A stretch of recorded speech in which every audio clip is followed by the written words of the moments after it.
Well, after 7 days here in Norway, we've finally reached the penultimate event of the Road World Championships. It's the Women's Elite Road Race, over 152 kilometers, or just inside of 95 miles of racing.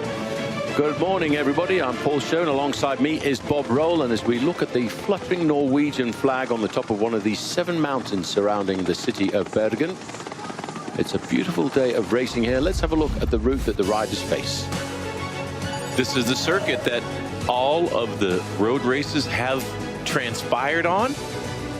Bergen is the start and finish for the elite women's road race, but the defining characteristic is the climb up Salmon Hill. They'll have 8 ascensions of this very tough climb. We have not yet had a single field sprint in the World Championships in any of the categories, and the elite women just a whisker under 95 miles, 152.8 total kilometers, and 8 circuits of this very testing course for the World Championships 2017 Bergen, Norway. Well, in fact, we're looking down at the best day we've had so far since the championship started, and a nice 64 degrees Fahrenheit with a breeze of 4 miles an hour in the air. Although, as you can see, it is beautifully sunny. Now, some of the past winners, if you look down at these names here, all of these riders you can see are actually participating in the 2017 World Championships. So, defending champion Amelia Didriksen from Denmark, Lizzie Deignan, who won in Richmond, Virginia, Pauline Ferrand-Prévot in 2014, Marianne Vos, a 3-time winner, and Georgia Bronzini, a 2-time winner. So there they all are, 153 riders, women, the elite women of the world lining up. And the strong, powerful squad on the right is the Dutch.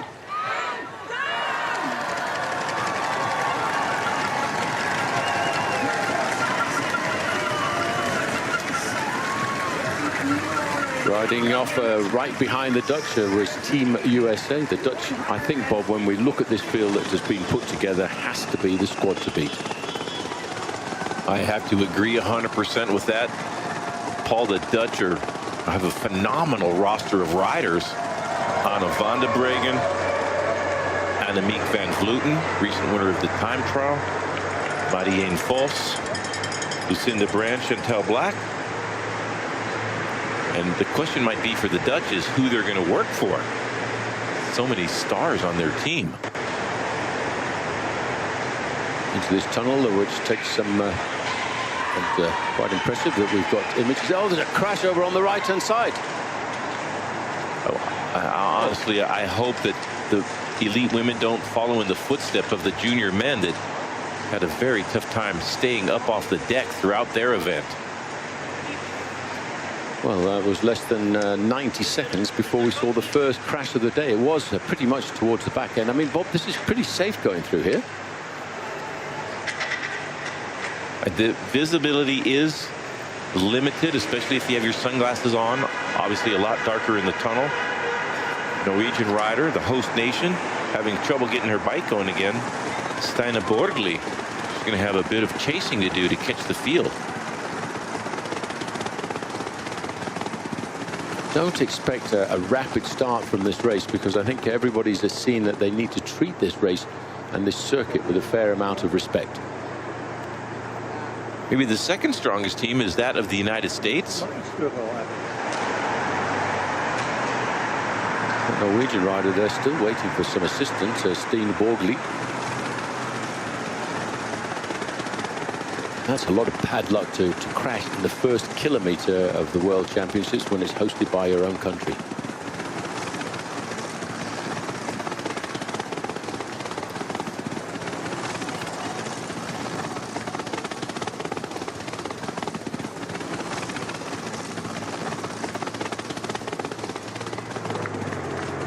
Looks like Amber Neben, last year's world time trialing champion.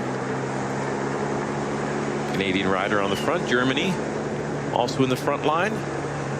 The Dutch not yet to the fore, but I'm pretty certain they will be when it becomes important in today's Women's Elite World Championship.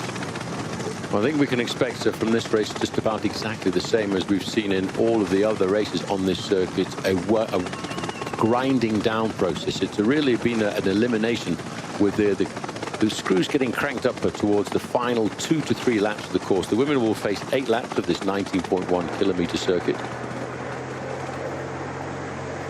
And that climb of Salmon Hill over the last few races we've watched here, and the final 2 days of the World Championships from Bergen in Norway, have really shown how difficult the climb of Salmon Hill is.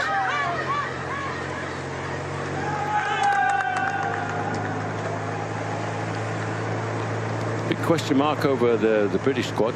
The world champion from Richmond in 2015, Lizzie Deignan, rushed into hospital just over 2.5 weeks ago for an emergency operation for appendicitis. She did want to be here. There was a big question mark up until the last minute as to whether or not she would represent Great Britain. But in fact, she is in the course. It'll be interesting to see how, after that rather rapid illness, she has managed to recover. Once again, a little chance for us to check out our live onboard cameras.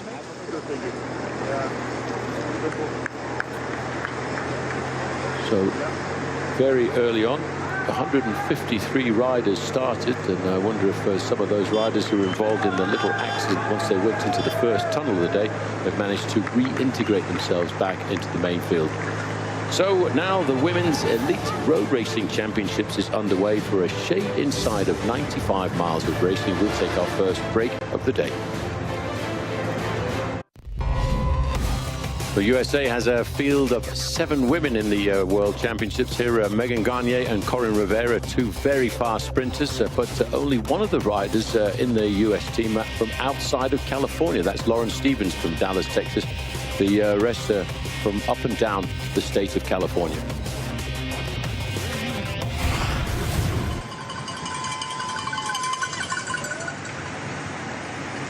Just sitting at the back, looking for some mechanical assistance. Ingrid Moe from Norway, the host country. Some bad luck already for the Norwegians.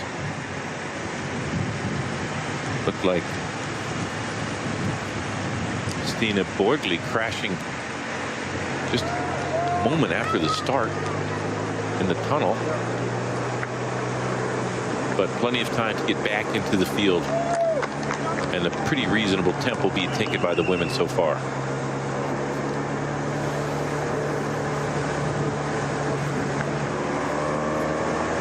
I think they'll want to pick their way around these first opening laps rather precariously. They will have seen on television the accidents that happened in the men's junior race. I can't for the life of me explain why there were so many crashes, except that there was lots of youthful enthusiasm. Pauline Ferrand-Prévot, I have a feeling she was involved in that, sprang up in the tunnel just after the start. So back into the field, though. Bit of a tough way to start for Prévot after having won the World Championships of 2014. So not off to a good start for Ferrand-Prévot. I think sensibly the opening lap here, we haven't seen any attacks here. There's the Dutch, I think, in a very strong position. They've qualified 8 riders for this World Championships. The Americans have a roster of 7.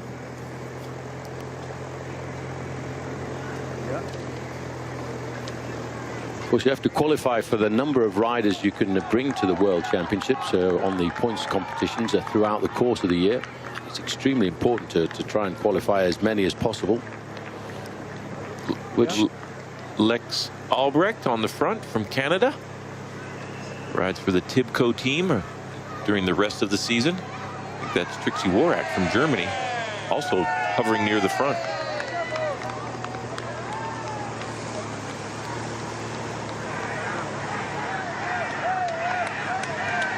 Talking about the selection process, Bob, as we start to approach another rider who's had a little bit of a mechanical, Jessie Droutz.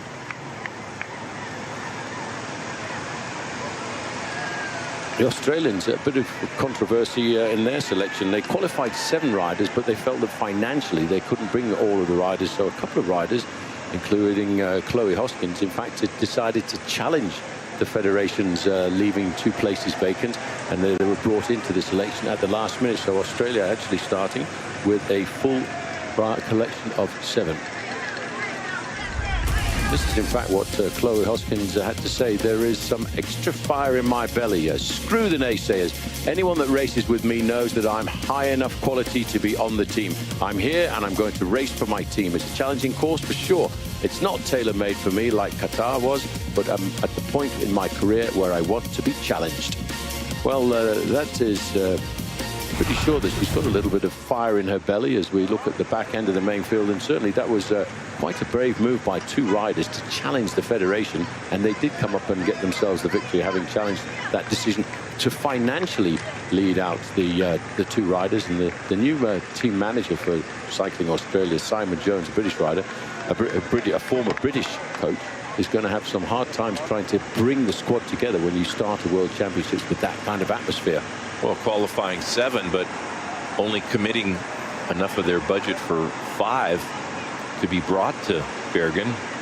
And the 2 left off of the team decided that regardless of the selection process, they had earned the right to be here at the World Championships, including Chloe Hoskins. Oh, got it. You're going to hold on to the car. You can't touch the car with your bars.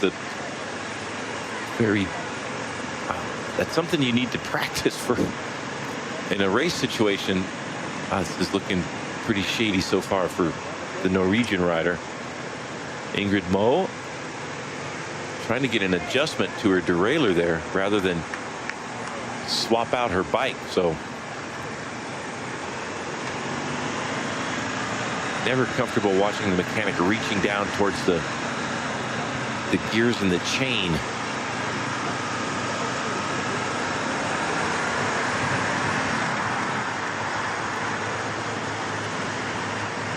Well, it's taken a long time to get that sorted out. On the left-hand side, you can see the main field. They're not too far away now from starting their first ascent of Salmon Hill. So just have a look at this one more time. The mechanic there is trying to rectify a problem.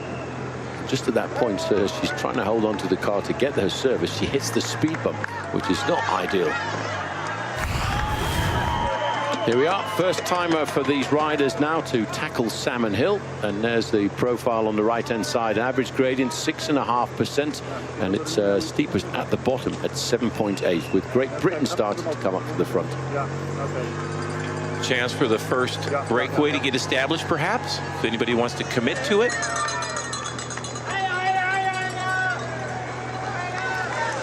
The American rider moving up into fourth wheel. The flags of most of the nations from around the world are high in the sky. The Poles down there on the left-hand side, Germany, and of course plenty of Norwegian flags too. I mean, do you expect to see an attack coming here, Bob, on the first lap? I think technically I would have expected these riders to ride a little bit smoother over the first 2 or 3 laps. We'll have had plenty of time to look at the course in the days leading up to these World Championships for the elite women. And if they deem it a little bit too challenging to go on the offensive early, maybe a little bit more prudent to stay in the wheels and wait for a couple of laps to go by before going on the attack.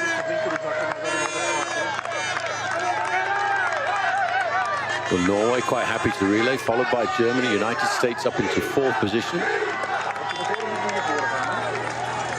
In fact, as the Americans riding very closely to the front, you just see 2 more riders from Team USA on the far side, and another one right in the middle.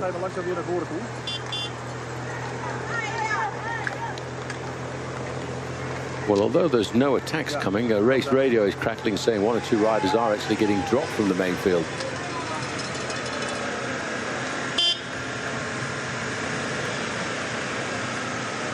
Shows you how hard this climb is.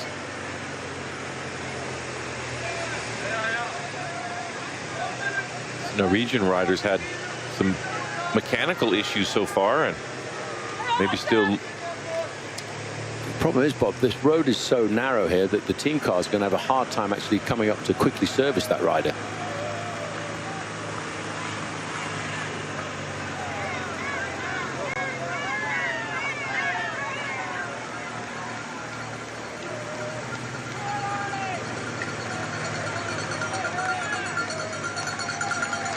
Eritrean riders struggling at the back there, number 148, and already at the Bob, we're only about 10 kilometers into this race, and already lots of riders in difficulty. Kuznetsova, Svetlana from Russia, involved in that mishap in the tunnel early on and already struggling. A little bit surprised to see so many riders drop this early when the pace at the front, the last time we saw anyways, wasn't that. I mean, it's a tough pace, but it's not nearly as fast as the women will be going later on in the race. Suzanne Andersen from Norway here, that she's decided to really put the pressure on from the very get-go, and that's to probably try and eliminate as many riders as possible, and also to make it that little safer by stringing the peloton into a straight long line. Well, the juniors men didn't have the opportunity to go straight up to a climb like the women's peloton has done, and maybe that'll make it a little bit safer. The junior men doing a long traverse from northwest of downtown Bergen, and a number of pileups because of that.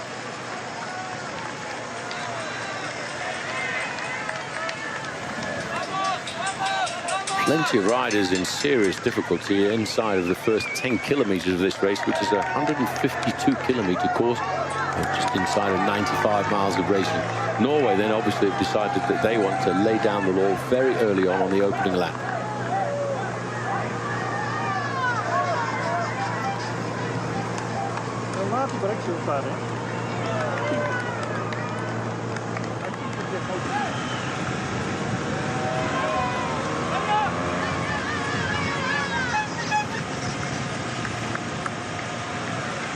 Well, it's a glorious day for this women's elite, and you know, when you look down the list of riders, there's so many former world champions, Olympic gold medalists in this field. It's a magical field of some of the best elite women in the world, all top professionals in their own right.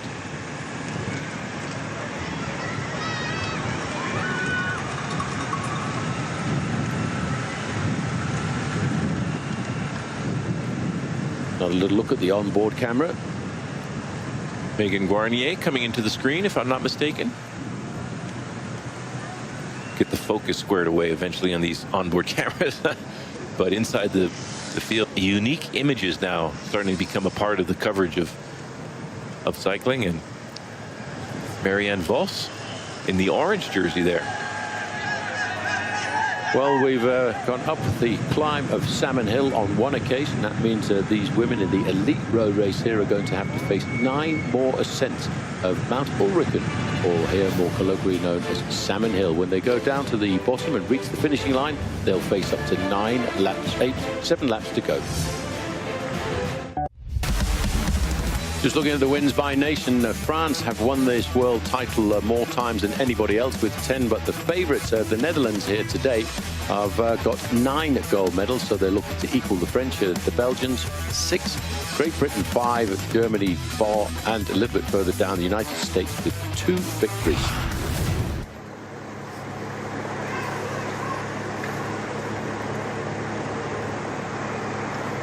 Well, they're coming in through the feed zone. Nobody too interested.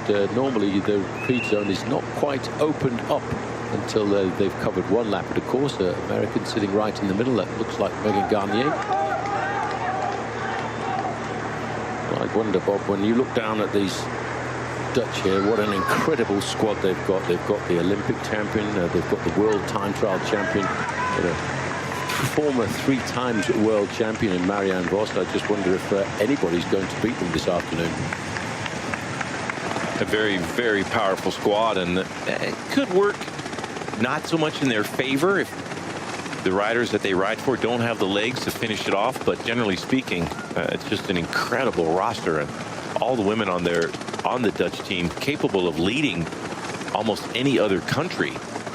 And Lucinda Brand, frequent winner, Chantal Black, Anna van der Breggen, Olympic champion, and Annemiek van Vleuten on obviously absolutely phenomenal form, having won the time trial just a few days ago. If she's been able to recuperate from that, I think what made the most challenging for the Dutch squad is exactly who they're going to race for. And Maybe they've decided that they'll let the open road decide that who's the strongest or how the tactics work out. But it's hard to imagine that in any tactical situation they would not have a representative. Well, here at the back are two of the Dutch riders. On the far side, Lucinda Brand, the woman you were just talking about, wearing number 9.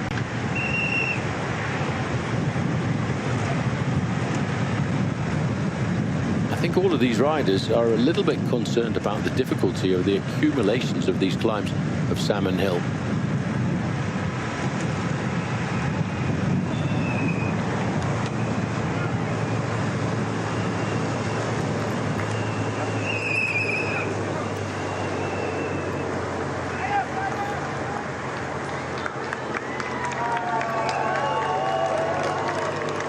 Great Britain also pretty happy to put somebody straight up to the front, just riding sensibly around this course. But I do feel that all of these riders have some fear of the climb once we come down towards the end. Again, another little glimpse inside the peloton with the onboard cameras. Spanish riders mid-pack. Like a lot of the Pisto from Finland. On the back here, trying to get onto the back here from Argentina, Maria Yapura. Yapura distance on the climb, but clawing her way back into the field. Tough way to start 8 laps when you're dropped on the very first one, unless you have a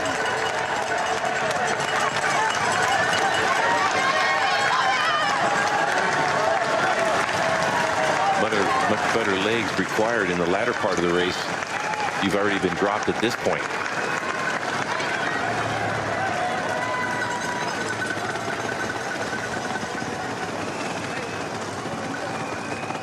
As I keep saying, I think all the teams, Bob, have their tactics figured out, and I think they've all taken the same tactic from the handbook, is to go out easily over the first hour or so of this race and then start to look for a breakaway to form a little bit later on. Well, the longer the race transpired like this, the better for American Corin Rivera. Incredibly quick sprinter, and not that bad on the climbs either. Not the best climber in professional cycling amongst women, but can hold her own in the climbs. And if it comes down to a small group, she's got a great chance to win first world title in the road race for many years for the United States. Has just become the first American to win the Tour of Flanders, and whenever we try to dub her as being a sprinter, she always says, well, I can do a lot more than sprinting. And to get over the cobbled climbs of the Tour of Flanders as she did in April of this year, that just goes to indicate that she is, I would say, more of an all-round cyclist.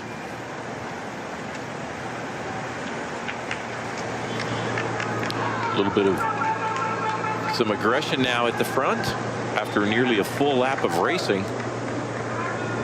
A little bit of daylight for the 3 riders in front from Germany, Norway, and Great Britain, it looks like.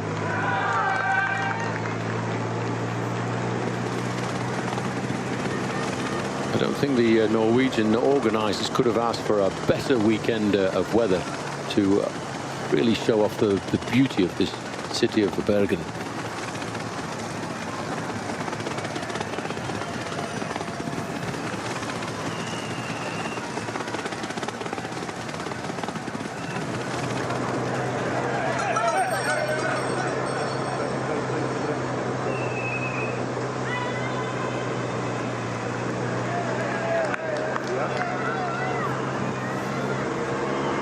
Well, Germany moving up to the front to wind the pressure up a little bit as we come towards the end of our first lap of 8 laps that the women will face up to in the elite road race here. As they go around the corner, they head down towards the port over on the right-hand side. With the sun shining here over Bergen in Norway, we are up for a very, very pretty race here at the women's elite road race from Bergen. A little move here by Sara Penton of Sweden, who's made a slight advantage on the descent, trying to jump away from the main field. She wants to be the first rider to knock out the end of lap number 1, leaving 7 laps to go.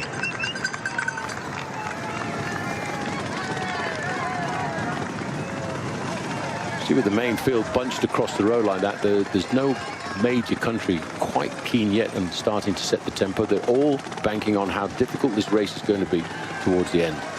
I'm wondering if the strategy most countries employ will be to wait for the Dutch to do something and then respond accordingly. Very, very strong team of Dutch women.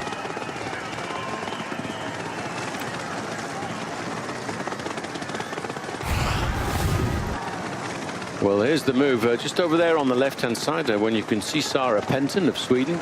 She could see that there was no big tempo in the main field and thought she would take this opportunity to get herself, steal herself a little bit of glory. She's now 24 seconds ahead of the main field and about to take the two sweeping bends, one to the left and one to the right, and enter into the finishing straight. 25-second advantage at this point.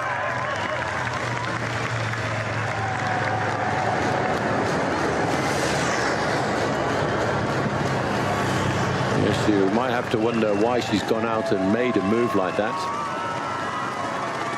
I have to say, I do question the intelligence of it myself, especially when you know that this race is going to be almost a 100-mile race for these women.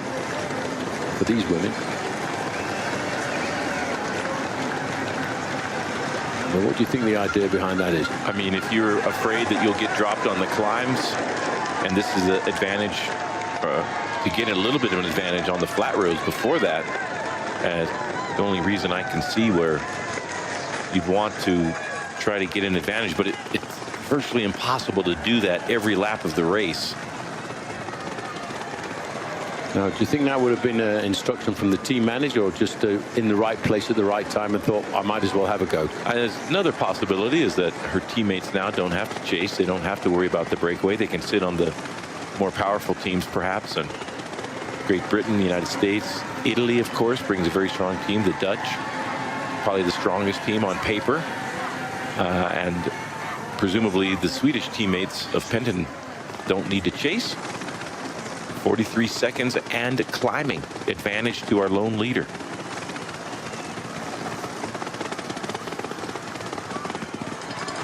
And it's obviously the thought in the main field is that they're not concerned about that ride, and they can afford to give her 2, 3, 4 minutes advantage because they know that how fast that they can chase down when we come down to the more critical part of the race, which is going to be really the last 1.5 hours.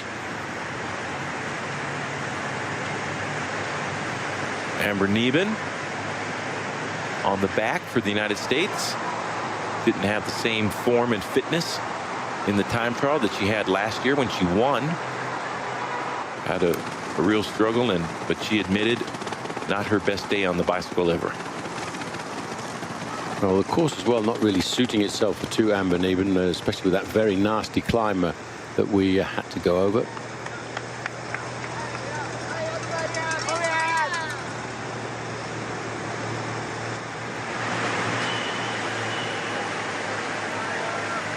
Number 12 just to the back, a quick spot of the Olympic gold medalist Anna van der Breggen from the Netherlands. She's obviously taken the risk to sit towards the back end of the peloton, trying to conserve as much energy as possible, knowing that the decision will be made on the first, second or third climb from the end. Anna van der Breggen, second in the World Championships time trial for elite women a few days ago, second to her own teammate Annemiek van Vleuten. Anna van der Breggen, the second rider to start in the time trial, and led until Annemiek van Vleuten passed her, and then those two stood at the top of the leaderboard for the rest of the proceedings, even though both of them went pretty early in the day. Anna van der Breggen, clear roads, dry roads, relatively speaking, but Annemiek van Vleuten had to contend with a rain shower in the middle of her time trial, but still was able to prevail. And it was great to see Annemiek van Vleuten back at the top of the sport after a horrible crash in the Olympic road race in Rio, while she was leading, going for the gold medal.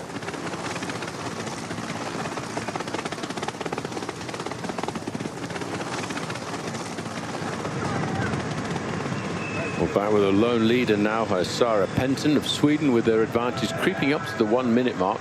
It's a very difficult circuit around here because before you actually get to the big climb of Salmon Hill, you've got two little false flats leading up to it, which really start to deaden the legs. And although they only measure the climb of Salmon Hill over 1.4 kilometers or just inside of a mile, you've actually got a false flat of about a kilometer before it, before you make the sweeping left-hand bend onto the actual measured part of the climb.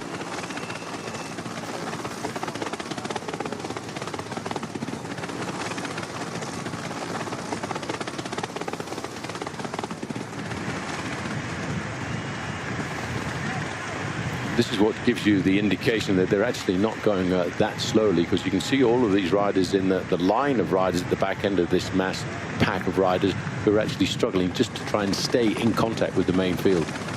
Had a quick look at Katrin Garfoot from Australia, sitting on the wheel of this woman, Anna van der Breggen.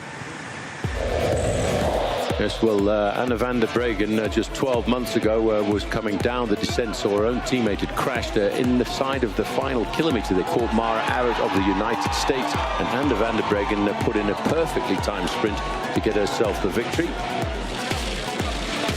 And a couple of days later, she in fact got a bronze medal in the Olympic Games time trial too.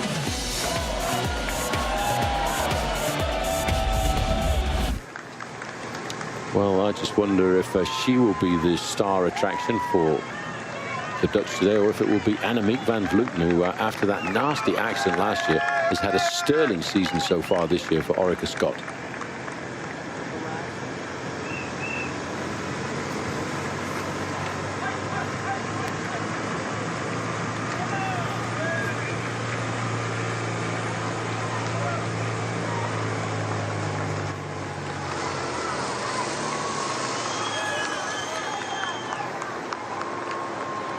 Lizzie Deignan over on the right-hand side in the red, white and blue of Great Britain, with the orange crash helmet of her Bulls Dolman team. Sitting there wearing number 40 just towards the front of the main field. Well, as they start to get themselves ready to go up Salmon Hill for the second time, we'll take a very short break, come back with lots more racing from the Women's Elite Road Race. Well, the UCI World Rankings for this year, have a look at that. For 4 riders from Holland at the top in first, second, third and fourth place. That's why we regard them as the outside favourites. Looking further down, Corinne Rivera, who's had a fabulous season, revelation this year, I think, from the United States in 6th place. And all of the riders inside of the top 10 are here in the World Championships today, including a former winner in 9th place there, Lizzie Deignan. Corinne Rivera leading that competition for the first half of the year.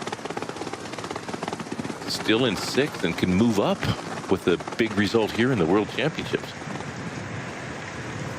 From Argentina, struggling at the back, Estefania Pils.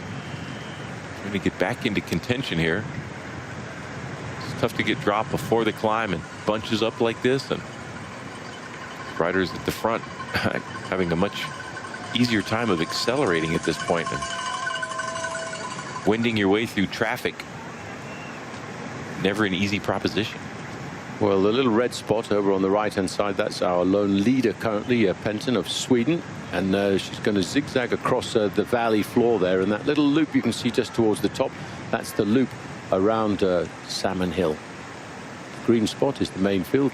And without really chasing her down, Bob, it's stabilized at inside of 40 seconds. I think that's the effect of these rolling hills before the big climb.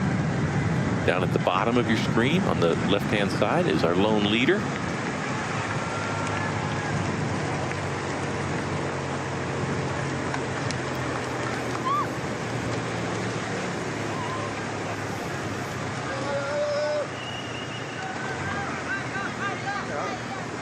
Well, this is certainly the most beautiful weather we've had since the championship started last Sunday, with the women's team time trial, which was dominated by Corinne Rivera's Team Sunweb, and then in the afternoon by the men's version of Team Sunweb, with Tom Dumoulin getting his first gold medal to add to the individual title that he garnered on Wednesday. He has told us after that victory that in fact he was going to keep concentrating, because he still felt that he had a very good chance of winning the road race as well. Find out tomorrow for Tom Dumoulin, if he can add to the total of medals for the Netherlands. Dutch women. The Dutch men were as dominant and powerful on paper as the Dutch women. Tom Dumoulin would be one of the pre-race favorites for certain.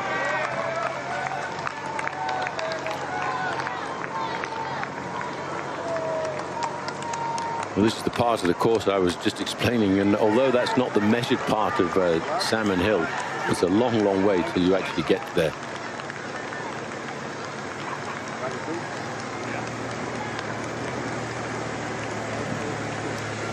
These long road races, it's all very much about the fatigue, the accumulated fatigue of going up this hill every lap, 8 laps in total.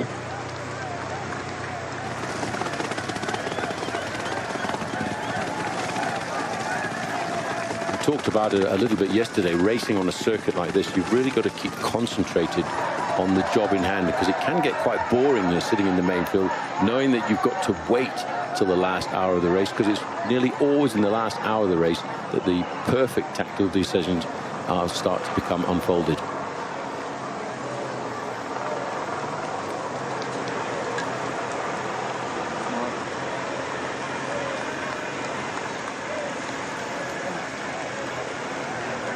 There's the Norwegian rider, number 87, who had mechanical problems on the very first lap, Ingrid Moe.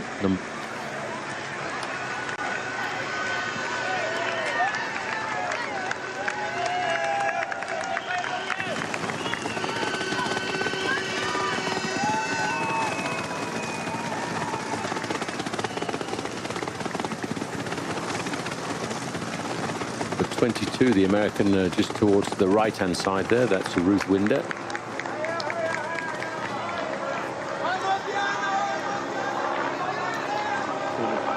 You've got 6 orange Dutch jerseys out of 8 riders representing the Netherlands, right pretty much in the first row.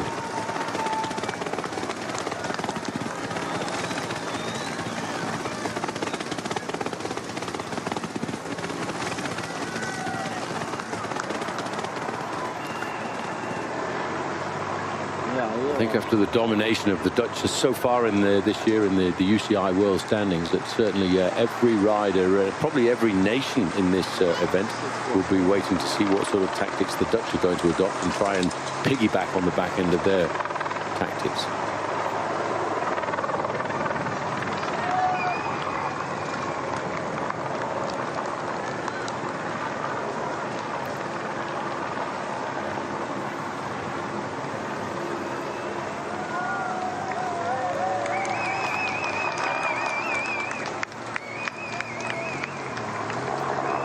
Looks like Taylor Wiles from the United States coming up to the front line.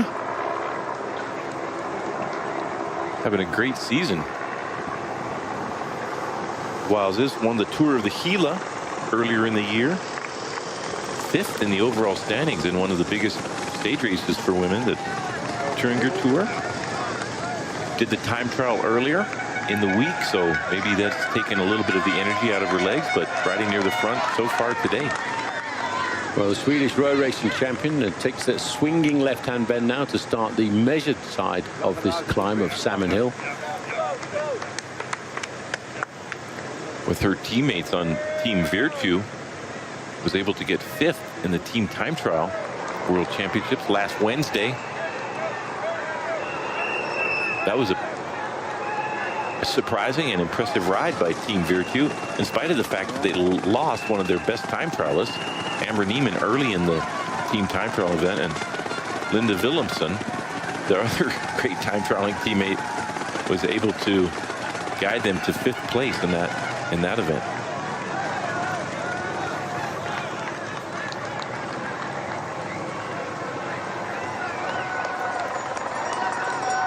Pressure by Taylor Wiles, cutting into the advantage of the rider off the front. Sarah Penton.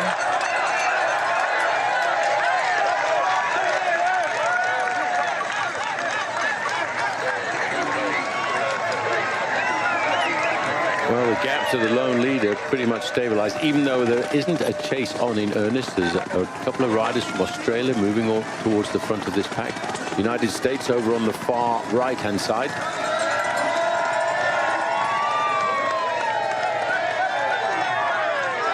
Pretty enthusiastic crowd, though.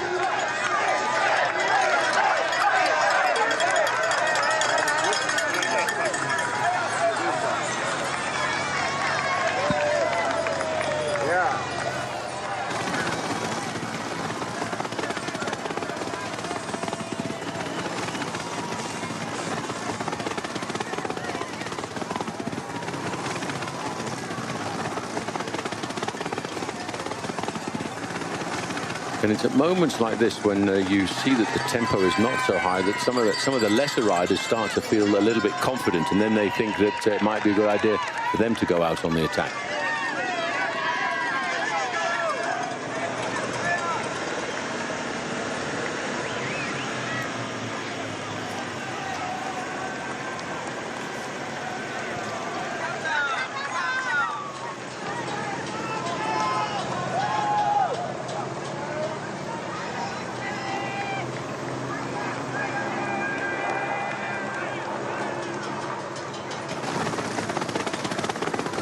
Well, that gap's coming down. You can see the lone leader just up to the top left-hand side. It's down to now 23 seconds. I think maybe you were absolutely right about the fact that that attack was made to get a bit of an advantage before the start of the climb.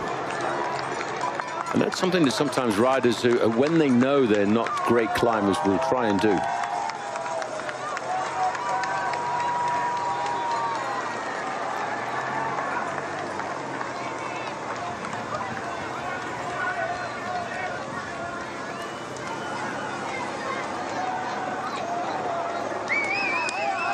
The riders from Team USA sitting towards the front of that line.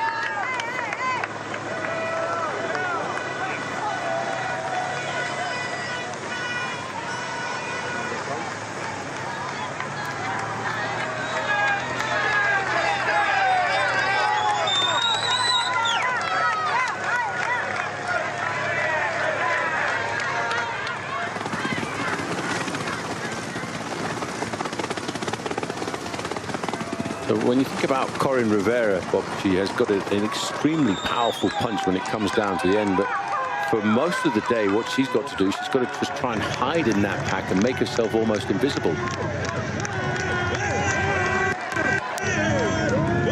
Well, if you didn't know, Father Christmas comes from Norway. I did not know. Are you sure about that? Well, I'm not really, but I just saw 3 of them. Okay.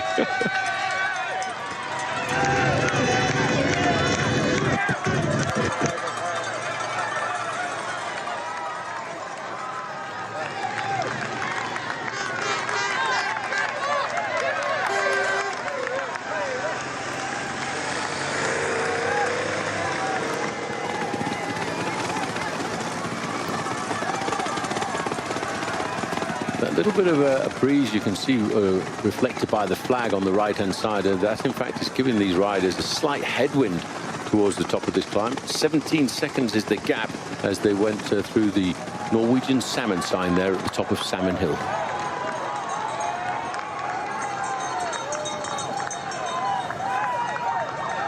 United States to the front, making life maybe a little bit less comfortable for the field, cutting into the advantage of our lone woman off the front, Sarah Penton from Sweden, getting plenty of cheers from the non-partisan Norwegian crowd also.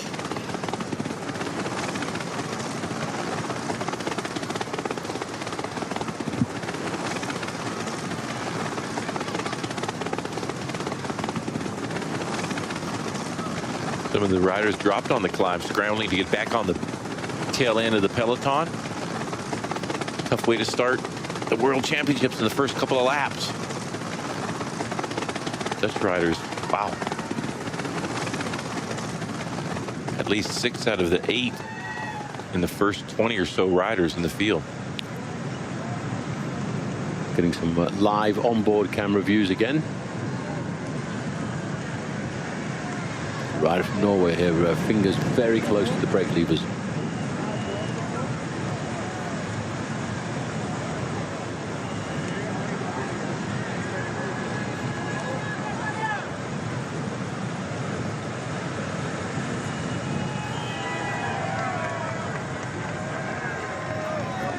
The Italians are keeping very close together in the dark blue jerseys.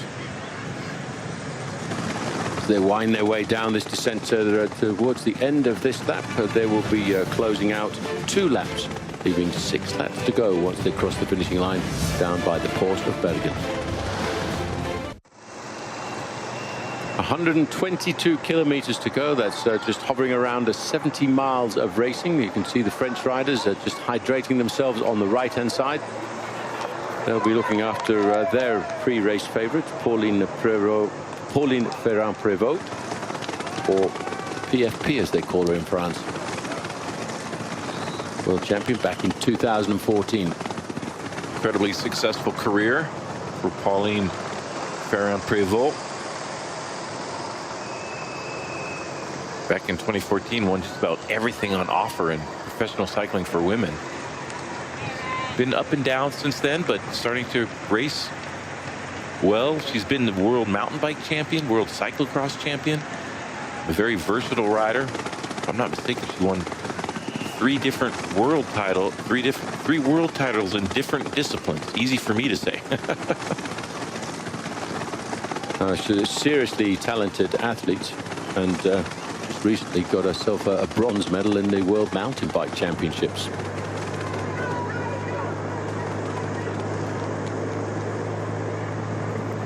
So I just wonder how long do we think that Hinton can survive off the front end of the peloton? 16 seconds. She should be able to hold on, unless there's some attacks from the field, to the start-finish line, but might not be much later after that she's able to stay off the front, especially when she gets to the next series of climbs after the start-finish line. And pretty big elevation difference between the start-finish line and the first 2 miles of racing. And there's a little descent before really tough climb up to Salmon Hill.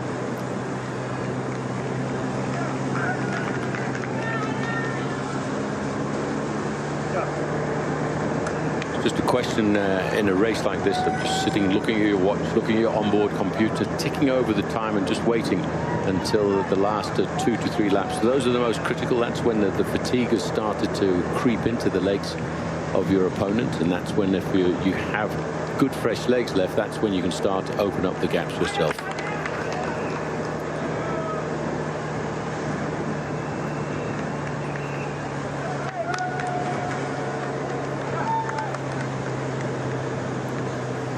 Just see the main field a little bit further back in the distance.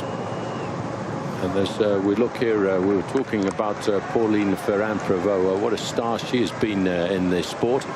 Back in 2014, in fact, she got herself a very good victory when, surprisingly enough, she's not renowned as being a great sprinter, but just look over on the left-hand side as she came up to the line. She was able to outsprint some of the fastest women in the world. And as a junior, she was a 3-time world champion, beating Lizzie Deignan over on the left-hand side. But in fact, she's won the world championships in 3 different disciplines of the sport, on the road, cyclocross, and mountain bike cross country as well. I believe that was her 6th title, 6th rainbow jersey. That road date. It's been a bit of a up and down career, however. 3 times world champion in the mountain bike mixed relay in 2014, 15 and 16. So talk about talented. And she's still only 25 years of age, and she's from one of your favorite regions of France, of course, Reims, which is the very heart of the Champagne district. Reims. You wouldn't expect it to be pronounced like that based on the spelling. Well, most people say Reims, but that's completely wrong. Trust me on that. But France may be the most dominant country in mountain biking until just recently. And Ferrand-Prévot started out as a real prodigy, as a junior mountain bike star, and transitioned to road and cyclocross, and has had a pretty stunning career. Although in 2016 she almost retired from cycling, saying that cycling had become the worst part of her life. And so now, thankfully, she's returned to the top of the sport and enjoying it. and recently third in the mountain bike world championships cross country. And that's, when you're a road racer, pretty tricky to do. If I'm not mistaken, she's near the front here by her teammates, just following there, seeing the tricolore.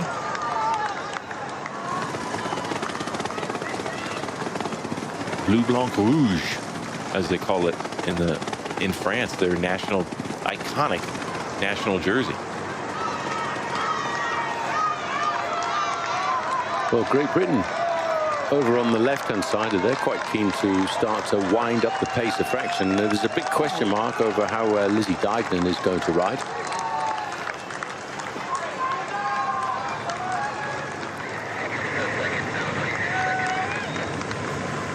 Well, we're looking here at the lone leader, Sarah Penton, the Swedish national road race champion. She's really pounding on those pedals, but she doesn't really seem to be establishing much of a breakaway, because her advantage over the main field currently sits at just 30 seconds as she goes down towards the end of lap number 2. Well, we've talked an awful lot about the Dutch elite women's team, and here is the roster. On the right-hand side, you can see the number of victories they've had throughout this part of this season. Annemieke van Vleuten with 9 wins, Marianne Vos with 8, Anna van der Breggen with 6. And all of the others have got wins to take home. But the Dutch are calling this, Bob, their dream team. That is no exaggeration. At least half of the team could lead any other nation in this race, most certainly. Let's not forget Marianne Vos, 3-time world road racing champion previously, just 30. She's been plagued by injuries in the last couple of years, but just recently she's starting to come back to form. European champion in the road race. Also, she interestingly did not participate in the team time trial. So I think saving her energy, nor the individual time trials, are saving her energy for the road race. She also won Tour of Norway and the Bene Tour. So that was all in the last half of this season. Riding quite well. Well, if you start to add up all of her world titles, she's got 12 world titles to her credit in cyclocross, road racing and track racing, 2 Olympic gold medals, 1 on the velodrome in 2008 in Beijing, and 1 on the road right in the shadows of Buckingham Palace in 2012. I mean, I could probably read off her pedigree. It would take about an hour to go through. Now, Great Britain are starting to make a move.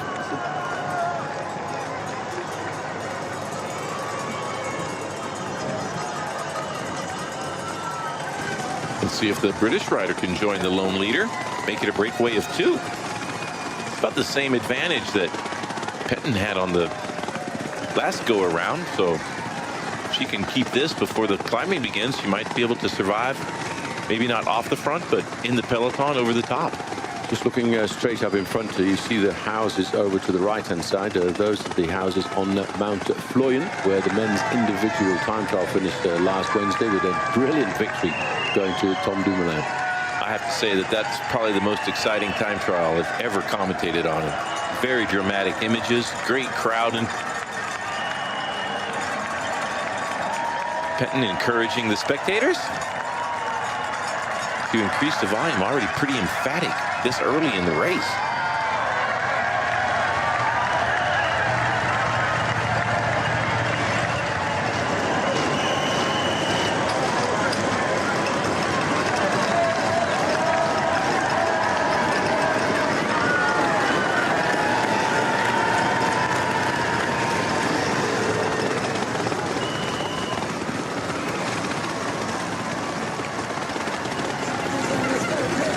Sometimes it's interesting to make a move like this, Bob, because you can ride a race like the World Championships in total anonymity and just get eliminated from the rear.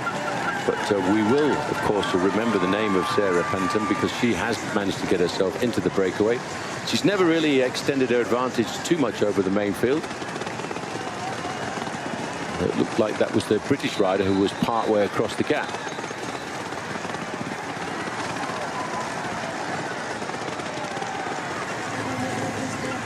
Her disadvantage, just 18 seconds. Lowther from Great Britain. That's Melissa Lowther. She was only 18 seconds down, so she's partway across the gap. But here's the main field now at 200 meters to go.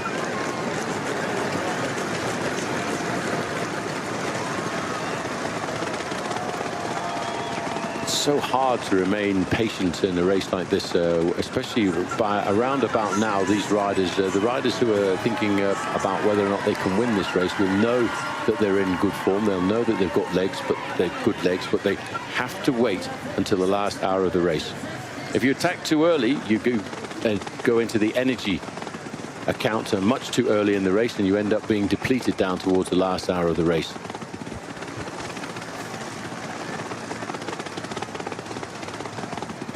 Problem here for Slovenia. Oh, he's got it strapped down. Well, that's not very clever. Need to have a little bit better communication between the rider and the team car. Signal that the bike is needed. You can get it unstrapped there, and then so the rider can stay perhaps in the group unless the bike is completely disabled. Coast towards the back of the field, and then have the bike ready when you jump off of the one you need changing out. Much easier to catch back up that way. Well, here's the British rider Lowther just about to come across and make the junction.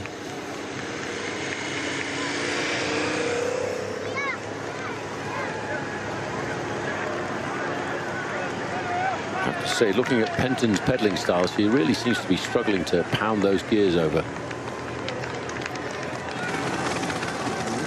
Penton already a pretty impressive breakaway. Spent many miles off the front by herself. Tactically, I'm not convinced that's the ideal scenario, but definitely going to get a lot of airtime by doing that. Well, covered 25 miles now of the race, so that's been covered just over an hour of racing.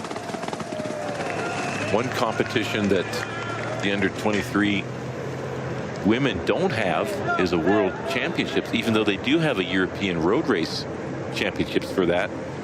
And the woman from Great Britain, Alyssa Lowther, 7th in that competition a little bit earlier in the summer, getting straight across to Penton's wheel. So we're now looking at a situation where we have two leaders. Melissa Lowther now joining Sarah Penton from Sweden at the head of the race with about a minute's advantage over the pack.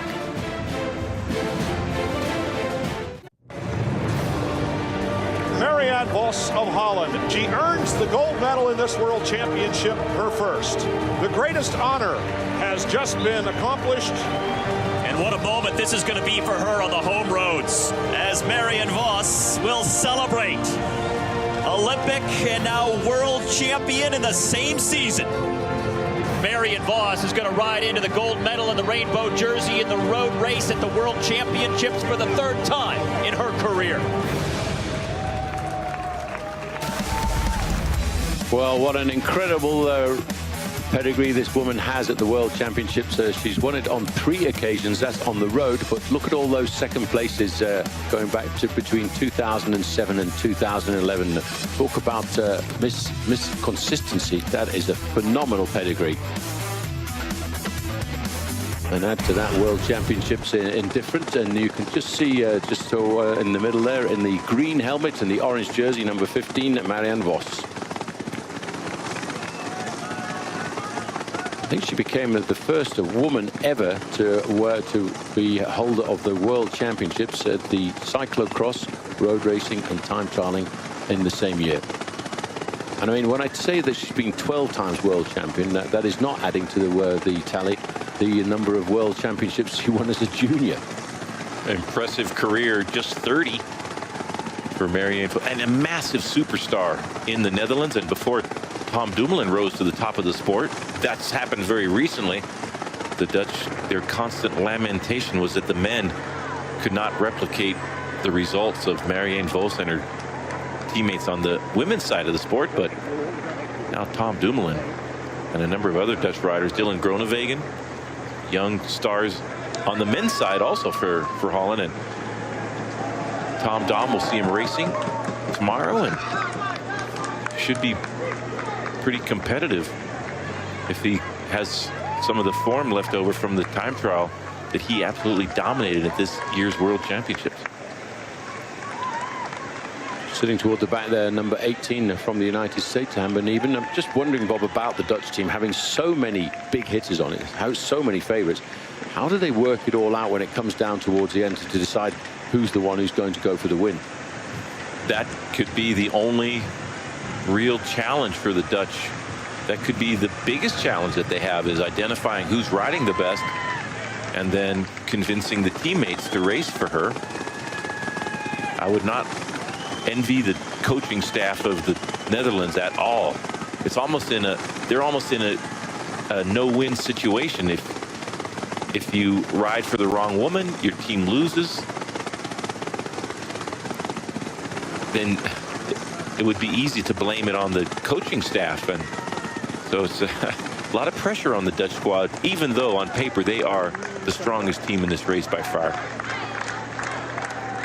Well, as the race unfolds, it's also a question of being honest with your teammates. And if you're starting to feel that you are weakening down towards the end, you have to communicate. You have to say, look, I'm not feeling so good today. It's your turn. And that would be what the coaching staff would expect of the riders, but that's not always a when you have such successful athletes, that's not always the case. And they don't race with each other throughout the year. Just at the World Championships, they have their trade teams to race with throughout the year. And so, I mean, Anna van der Breggen and Annemiek van Vleuten, teammates on the Boels Dolman squad, but Marianne Vos on the WM3 team. So it'll be interesting to see if they do actually work together. Lexi Albrecht on the front, followed by, I believe, Taylor Wiles and Ellen van Dijk, former world champion in the time trial discipline. So that's what we're talking about with the titles that the Dutch women have won in the last 10-15 years is really remarkable.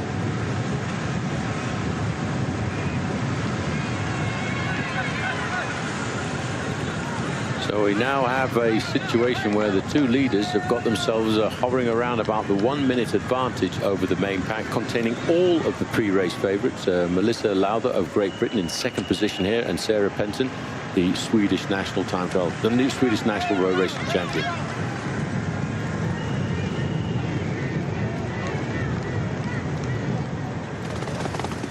Well, most people have tried very long and hard to get there, and it looks to me as if that is a Slovakian flag that they've dragged up to the top of that mountain.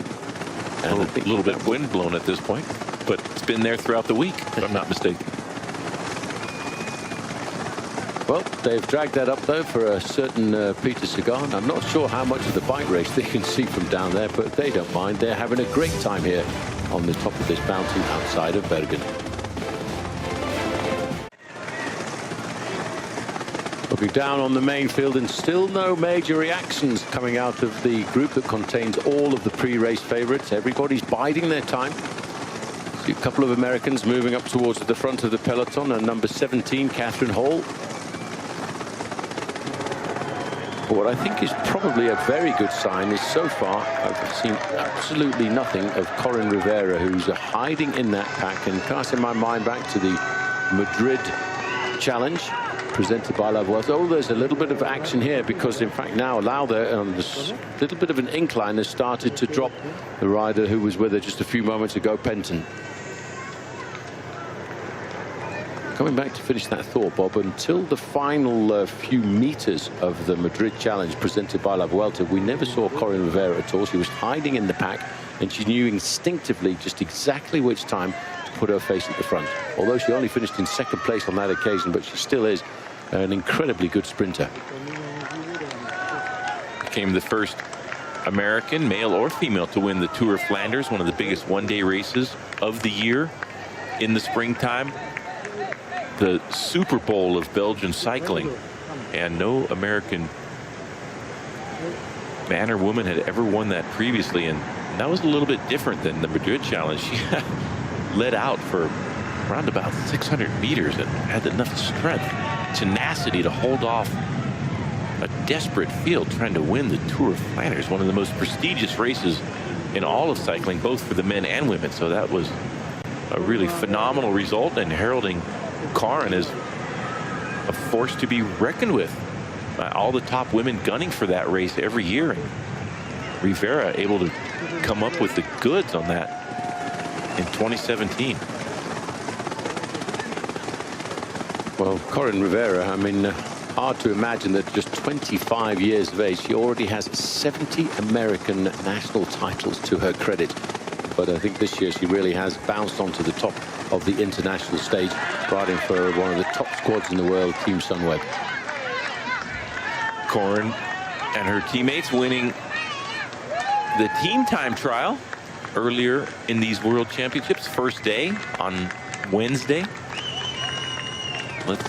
It'll be interesting to see how well she's recuperated from a pretty surprising upset win against the Bowles-Dolman team. But so far the race is playing out into her favor. No accelerations, no emphatic chase, just a single rider off the front at the moment. So Rivera it couldn't have really started more ideally for her.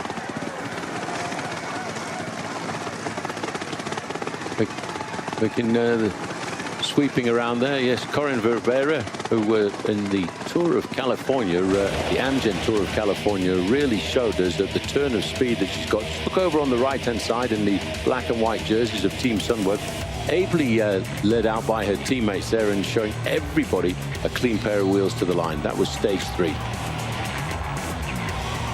No question about the fastest sprinter in the Tour of California, Karin Rivera. Broncini also in these World Championships. Third that day. Well, this is what she had to say about the course before the start. I've shown this year when it comes to the one-day races, it's my thing. It's my style of racing. Those climbs won't stop me. And I think that I've proved that this year I rode the Salmon Hill for the first time. That was a pretty decent hill. Thinking about doing it 8 times, it will be pretty straining on some riders' legs. I think we have all our bases covered, and as a whole, we will be able to do a medal. And I think she's quite right, and certainly she has the confidence to come out of that pack. But what she has to do is just hide in that backpack there and wait. And yes, she can get over the climbs. We saw her riding races early on this year, races like the Flèche Wallonne and Liège-Bastogne-Liège. And she was a little bit limited on some of the longer climbs, but this climb at 1.4 kilometers, she should be able to ably survive.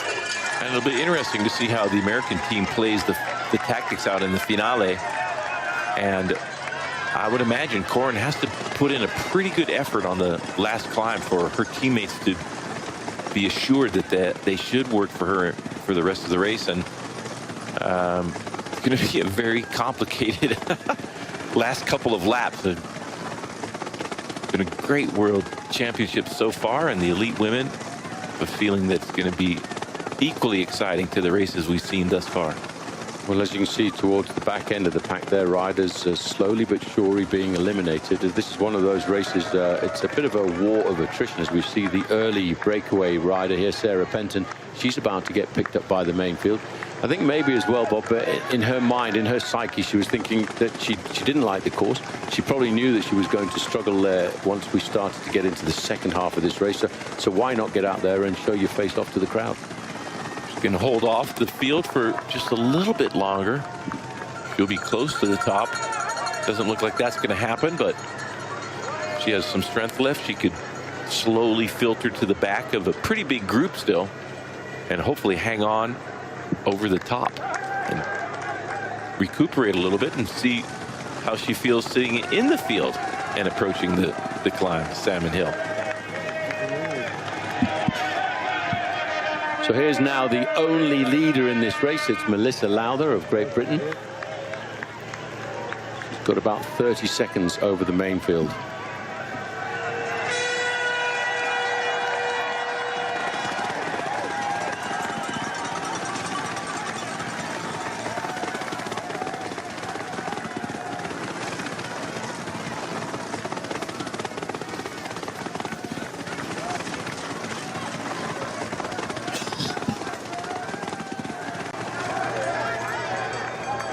Team USA have got a very big presence towards the front end of this peloton. So obviously they've got some tactical thoughts in the back of their minds as we start to get to just about 64 miles to go to the finish.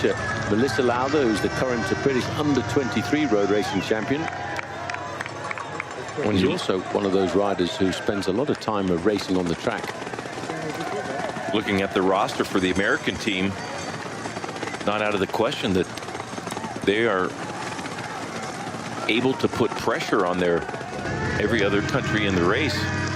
Megan Guarnier, Katie Hall, Amber Neven,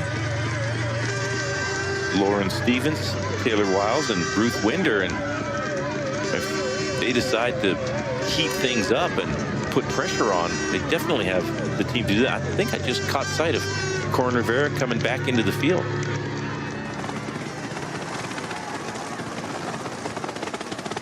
Yes, the Americans fielding a very solid squad. Just hearing over the last couple of days the retirement of probably one of the most successful women track cyclists from the United States, Sarah Hammer,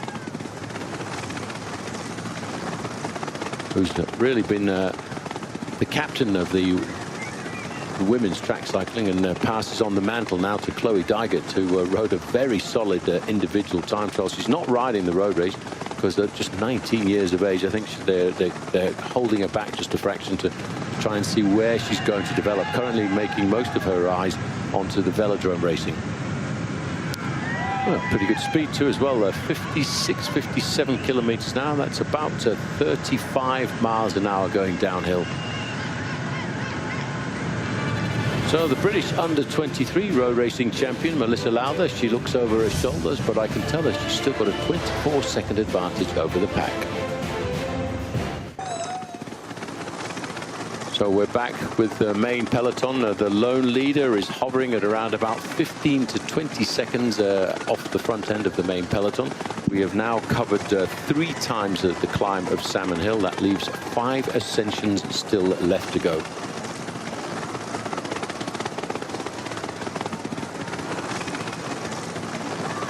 And there's a little bit of a flurry of activities. We start to come through the feeding station. One of the Colombian riders moving forward there, Diana Penuela. Certainly a good point to be towards the front of the pack. We saw a lot of crashes going through the feeding station when we had the junior race a little earlier in the day. Good grab by the Colombian rider. I believe that Megan Guarnier. Good grab by the American also. So pretty solid hand-eye dexterity coming through the feed zone and traveling rather sharply through there. So not exactly the safest place to be. Well, Megan Guarnier, interesting. I spoke with her at the Olympic Games last year, and I asked her about the origins of her French name. She said, well, actually, in the 1920s, my granddad came across her here, and he was actually Italian, Guarnieri, and he didn't think that being Italian would help him to get a job, so he decided to change his name to have a little bit of a French flair. So that's why she's nowadays called Guarnier, or Garnier. Originally, their family hailing from New York, but she now lives in San Mateo, California. I think if I was a cyclist, I'd live in California. If I was still a cyclist. Pretty good place to grow up, a real hotbed of cycling, even going all the way back to my era. Pretty challenging season for Garnier. She got a concussion this spring and took a lot of weeks to recuperate from that. One of the most consistent, one of the most winningest riders on the professional calendar also in the last couple of years. Bronze medal in the road race at the Richmond, Virginia World Championships in 2015. She was also the winner of the Strade Bianche race, one of the hardest one-day races in the world, from Italy, traversing as it does the white roads, the Strade Bianche, or the very difficult gravel roads, and very prestigious win for Garnier, and national champion in the road race 3 times. Well, the ladies Giro d'Italia too, I think. Yes, exactly. Second American to do so, along with Mara Abbott. And indicating that her form is on the improving side of the equation. She got a stage win at the Tour of Norway just in August, so must be feeling pretty good and solid teammate, and potentially, if things get hyper aggressive at the end and a small group splinters off the front and Megan's riding at her best, should be able to cover that and go for some more hardware. And she also rides for one of the top women's professional teams in the world, the Belgian team Boels Dolman.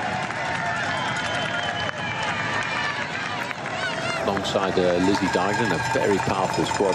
They were expecting to win the team time trial just over a week ago, last Sunday, and they got picked to the line by Team Sunweb of Colin Rivera.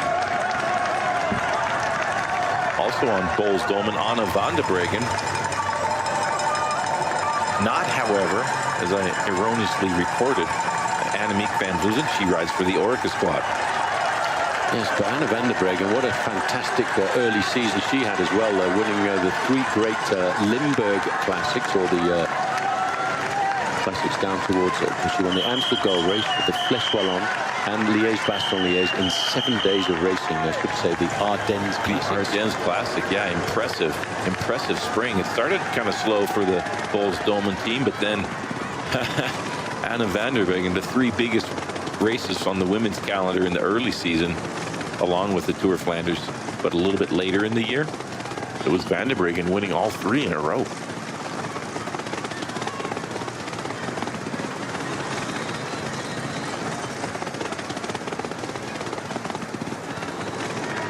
Oh, now look at this. We've got the move starting to come, and now this is the Dutch are starting to light the race up, because that is Lucinda Brand who's gone out on the attack. Obviously, the Dutch plan here is now, as we're starting to approach we're coming to come to the end of the lap number 3, which is getting to halfway through this race. The Dutch have now decided this is the moment they want to toughen up the race. Lucinda Brand on the attack, and this is what I think is going to be the order of the day. The Dutch send people and see who chases, and if the field chases Brand, they send the next rider, and it's most certainly playing into their plan already, with the other nations obliged to chase. Well, Lucinda Brand, part of that Sunweb squad that got themselves the World Team Time Trial Championships, a discipline which is in fact going to disappear by 2020, as they decide that there's not a great amount of support from a lot of the top professional teams.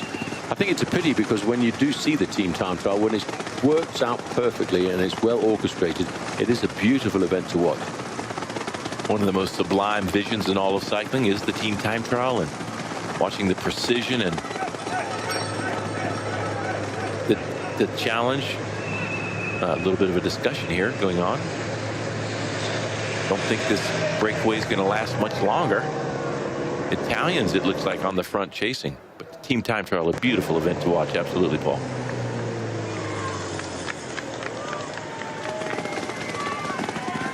This duo does get caught in the next short distance. See if the Dutch persist in sending riders off the front. Well, obviously, Lucinda Brand decided she wants to keep the pressure on, taunting all of the other nations to come out and chase down the Dutch.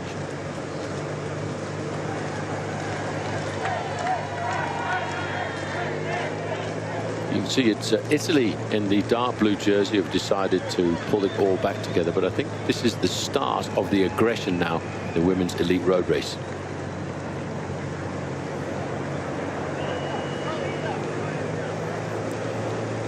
Well, it's now all back together. The impulsion led there by the Italian squad to pull them back together. So, as they say in Italian, gruppo compacto. It's all back together at the women's elite road race as we start to come back down towards the end of lap number 3. Well, talking about medals, there are only 2 more gold medals up for grabs at the moment. The Netherlands are on the top of the medal table with 3 golds and 2 silver. Italy in second place with 2 gold, 3 silvers, 2 bronze. They've had a pretty successful week of racing here. Further back, Great Britain and Germany in 4th. United States is in 7th place with 2 silver medals so far. And down at the bottom, Australia and Poland with 2 and 1. Netherlands most certainly looking to add to their total of medals so far in these World Championships. Got a great chance to get one, if not more, in the women's road race. Well, as we come now to the end of lap number 3, that leaves 5 laps remaining. That's inside of 100 kilometers to go now towards the finish. And we've been out on our bikes for an hour and 34 minutes. Long, arduous women's race.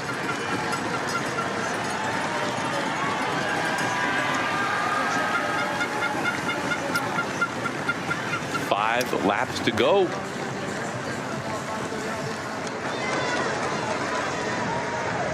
Looking for the team car at the back, Rossella Ratto. Now, the best thing to do at a moment like that, in fact, is to put your hand in the air, try and stay in contact with the main field for as long as possible, and allow the referee to call your team car forward. Because in the narrow streets like this, it can take a little bit of time for the team car to maneuver its way around all the other team cars in the convoy. It's a possibility that there's some groups off the back also that were dropped on the last climb and are still struggling to get back into the field. Wonder if that's not the Norwegian rider that's been having mechanical issues throughout the day.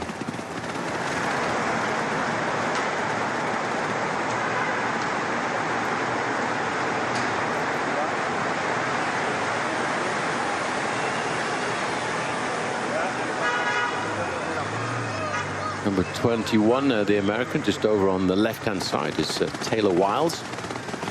This is what we've done on the left-hand side. We've done 3 laps. There's still 5 laps to go. I do think it's a little bit exaggerated, that profile, but it gives you an indication of where the hardest part of the course is, and it's almost halfway around. And the peak there is the top of Salmon Hill. It'll definitely feel like that the last couple of laps. That's how steep the climbs will feel. A bit of a mad scramble here for the Italians on the back of the field. 25 there, a 2-time world champion is Giorgia Bronzini. Just in front of her, number 24, one of her teammates. That is Sofia Bertizzolo.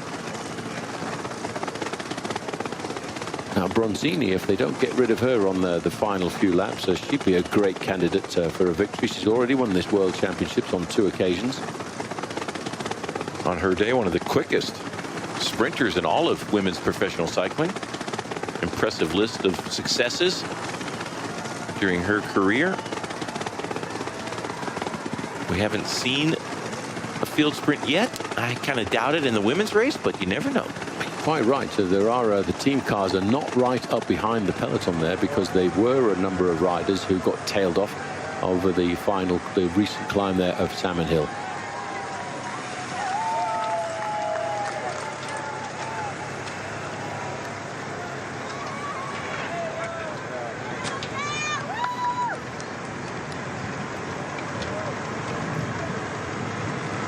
So looking at the length of the main field now, we're coming inside of 60 miles to go to the finish, and that was going to take us, I would say, just outside of around about 2¼ hours. We'll take another very short break and come back with lots more action from Bergen.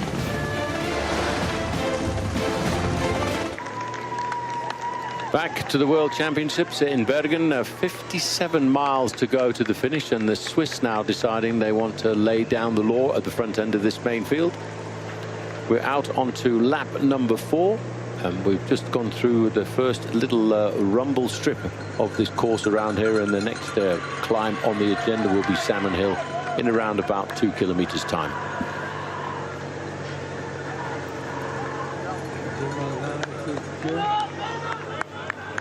So Great Britain are obviously also trying to crank up the pace a fraction. There was the time check in the men's individual time trial. Men's and women's individual time trial.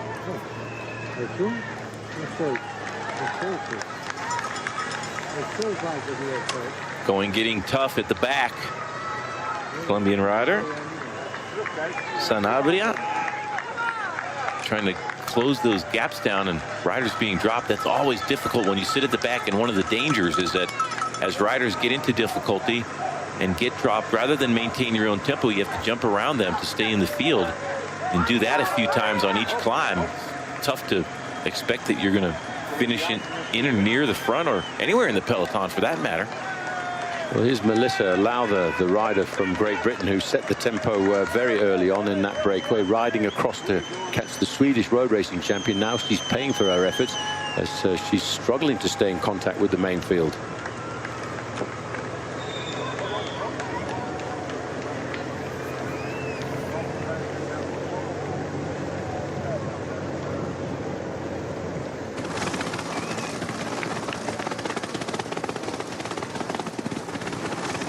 About 2¼ hours I would expect now before we get down towards the finish, and probably about an hour or so away from once we start to see whichever nation it is wants to really start to tighten up the pace at the front end of this peloton.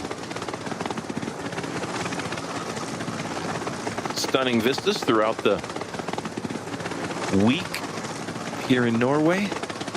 Beautiful start to the junior men's road race,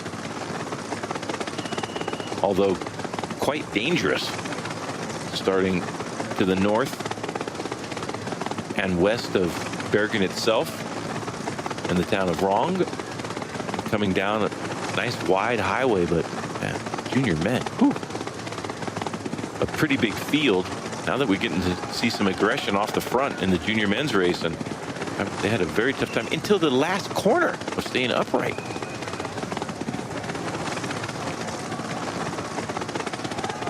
Yes, I don't think I've seen quite so many accidents in an event as we witnessed just earlier in the day in the men's junior road racing championships.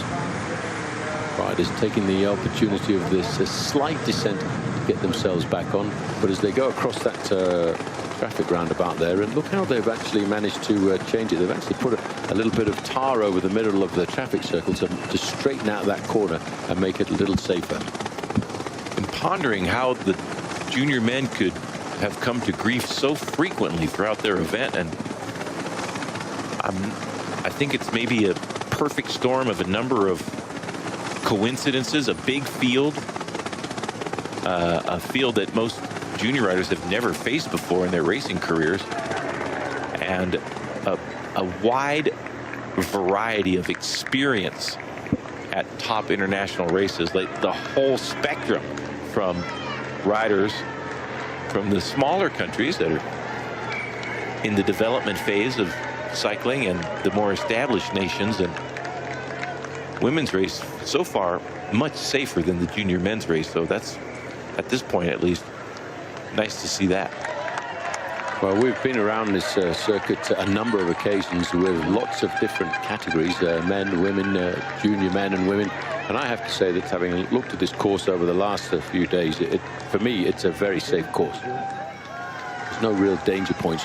It was maybe a little bit sketchy once we got some rain coming down in the individual time trials, but on the whole, pretty decent course that the organisers from Bergen have put together. Oh, there's a crash on the right-hand side. And that was just caught out there. Amber Nieben on the right-hand side. She didn't go down, but she was able to get up quite quickly and get away. And that is Małgorzata Jasinska from Poland.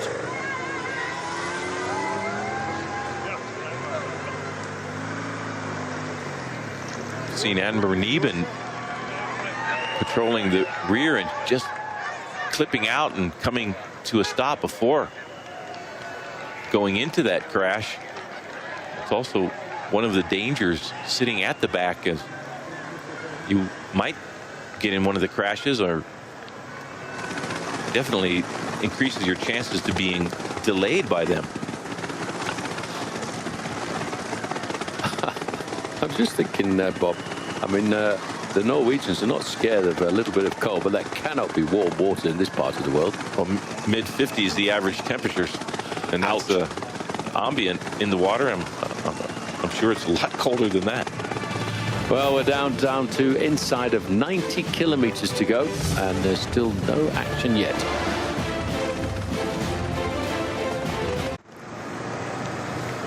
"55 miles to go to the finish, and we're looking onto the shoulders of the back end of the main field, and they're about to line themselves up for the sweeping left-hand bend to start Salmon Hill for the 4th time here this afternoon. Did catch sight of Amber Nieben at the back of the field, so she's been able to chase back on after that little mishap. involving Polish and Norwegian riders. Impressive ride by the American team so far, staying near the front for the most part, keeping an eye on the proceedings, but not expending too much energy. Notice 3 Americans are sitting in about the top 10 to 15 positions. There's 2 over to the left-hand side, 1 currently riding up through the middle. But you never see the front of this main pack without an orange jersey being too far away, and that's the Dutch squad. Great Britain now over on the right-hand side. And the early aggressor here just about to slip away. Melissa Lowther. Just goes to show why you have to be very careful on how you dispense of your energy in the early couple of hours of a race like this. Lowther taking the bait.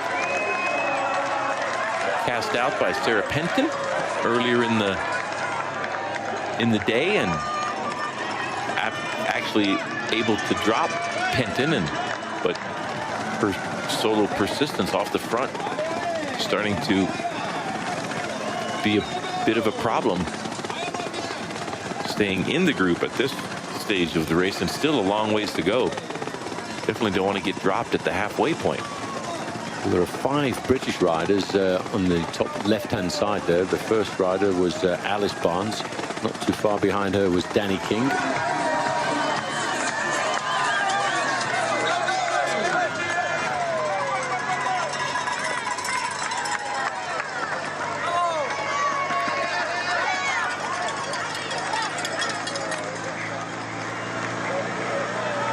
This climb, I think, has certainly taken a lot of these riders by surprise. When we talked to Jim Miller, the team manager for Team USA, before the start of this, he talked about trying to figure out how they were going to organize their lead-out trails, and then figured out that by the severity of the course, they actually probably weren't going to need a lead-out train towards the end, because he didn't expect it to go down to being a bunch sprint.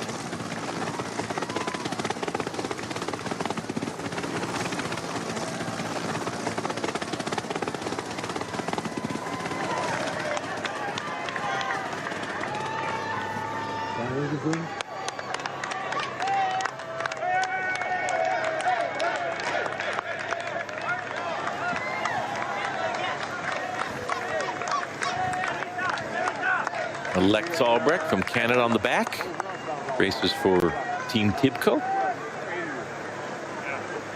during the normal season, regular season as it were. A race at a team that has been very much looked after by the Canadian who now live. Oh, a little bit of a touch of shoulders there. I was just finishing that thought. So the team looked after by a Canadian who actually lives in California now, Linda Jackson, herself a very good professional cyclist.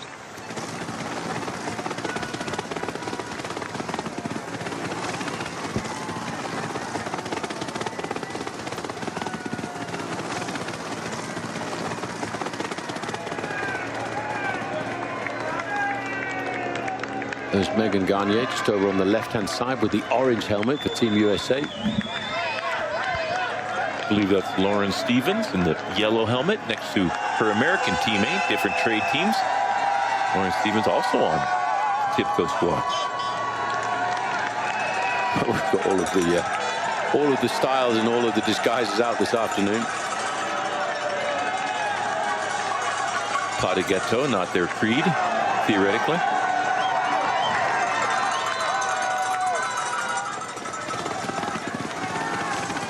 Just starting to spot the Australians coming up towards the front. They have said that they were going to ride as a solid team, despite the fact that 2 of the riders had to challenge the Federation to take up the 2 vacant spots that the Australians didn't actually want to fill. Katrin Garfoot getting the bronze in the women's time trial for Australia.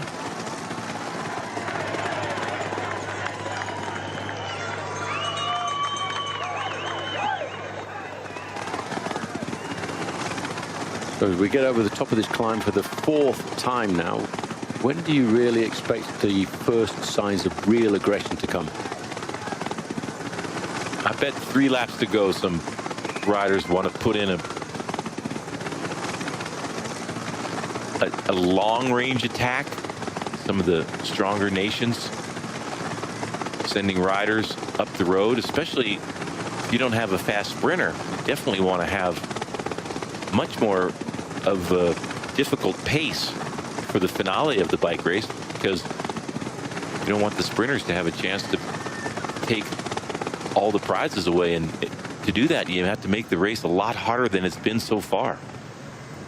Inside the race again, a bit bouncy, but it gives you an idea of how close these riders get.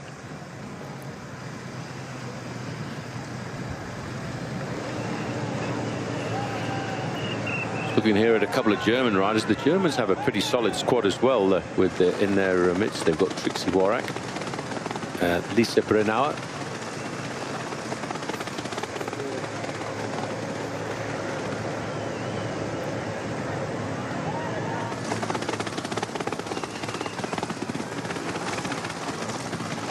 so 53 miles to go to the finish as they pick their way down away from Salmon Hill.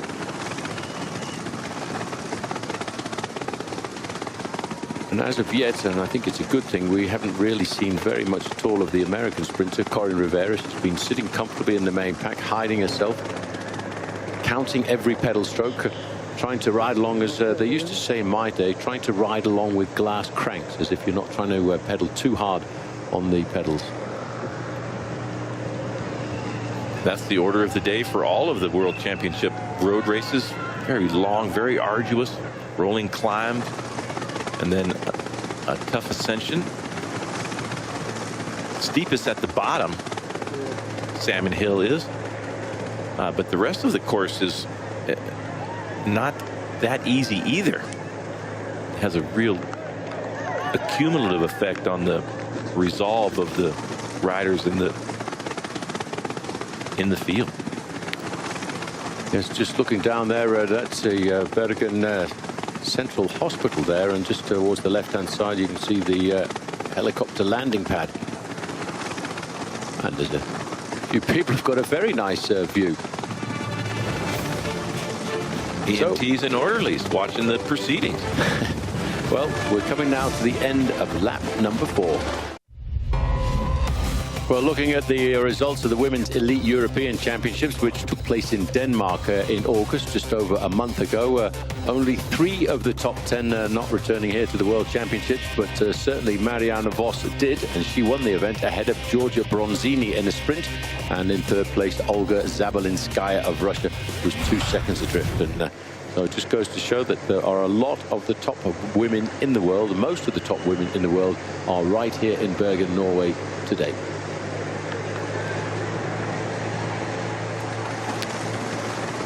So just I have to say that as we look at this, this really is a question of everyone being a little bit nervous and a little bit scared of the length of the race. And I can tell you that in my opinion, that there's nothing likely to happen, no serious attacks likely to happen until we get into the third from the end lap. Would you agree, Mr. Roll? I think you are absolutely right about, which is coming quite soon. And I'm a little bit surprised that the Dutch haven't been more aggressive. They've got a very strong team, and if it does come down to a pretty big group, they have a much less chance of winning the race. A lot of fast sprinters from other nations, including Corinne Rivera from the United States, and Giorgia Bronzini's a good candidate from Italy. And so I think the next time up the mountain, watch for the Dutch to go on the attack and put some real pressure on the teams with the faster sprinters. Yes, once we come down to the finish line next time, we will be at half distance in this race, and then yes, I think we'll start to see a little bit of a gradual acceleration as we start to go through lap 4 to the end. Then lap 3 to the end, we might see some serious moves to try and toughen it up, and then with 2 to go, there will be some very hard and vicious attacks. But I actually think that the Dutch would be really quite keen to try and eliminate Giorgia Bronzini. If they drag her to the finish, she could be the woman to come away with the victory of the day. Of course, they've got another very good sprinter on their squad as well, Tatiana Guderzo, and those riders, between the two of them, winning 3 World Championships. Amber Neben on the back, number 18 for the United States. Able to avoid disaster moments ago. But when you sit at the back like this, continue to tempt the fates that you will be caught in or delayed by. the inevitable crashes, and we've seen a lot of them today in both this women's race and the junior men's race, although to be honest, not nearly as many in the women's race. A little attack just happening there, just on the far side, as they manage to come up to the cobbles for the 4th time so far. There, the Union flag on the left-hand side, and above that, the White Rose of Yorkshire. I suppose that's probably very likely was for Thomas Pidcock, who was racing this morning and didn't come out of the pack as we might have expected him to add another gold medal to his tally. Danish rider Julius Johansson just way too powerful for the field. And the Danish team also very strong in the junior men's, making no secret about their intentions, controlling the pace throughout and then launching Johansson in the finale, and unstoppable in the junior men's. Well, the acceleration coming into that cobblestone section there came from Germany, but deciding to go straight over the top. Great Britain very keen to take up the pacemaking here. That's Chantal Black, the rider from the Netherlands, in 2nd position. But you watch the Dutch riders now in the orange jerseys. They'll start to pay much more attention once we've started to get this aggression. And I'm a little surprised that it started before the end of lap number 4, but they obviously want to toughen up the race to make sure they can reduce the size of that main peloton.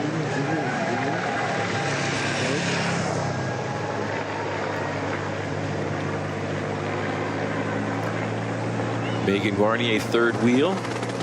Different agenda for the American squad. They want to keep things together, do gradual accelerations to snuff out the breakaways and give Karen Rivera a chance to win with an event she should be very capable of winning, these World Championships.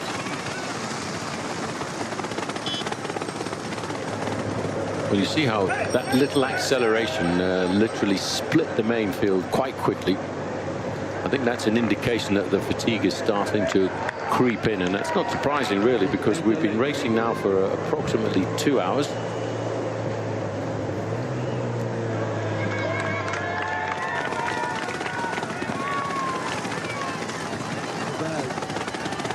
Great Britain on the attack once again. The Dutch moving up towards the front. So we've now gone inside of 50 miles to go to the finish, and now that the sun's come out, it really has started to shine down here on Bergen. See the little fishing part of the port down towards the right-hand side. As they sweep around this corniche, they will be closing out lap number 4 here at the Women's Elite Road Race. It's actually now starting to hot up quite a bit.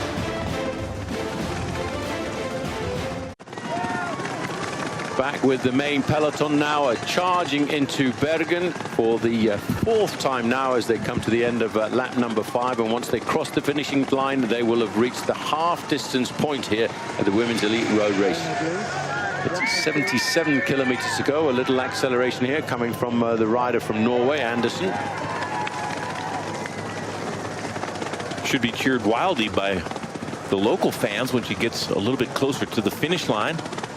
We've seen massive fan interaction throughout these World Championships. Women's road race, no exception, and the men's should be wild, fun times for all the spectators from all over the world.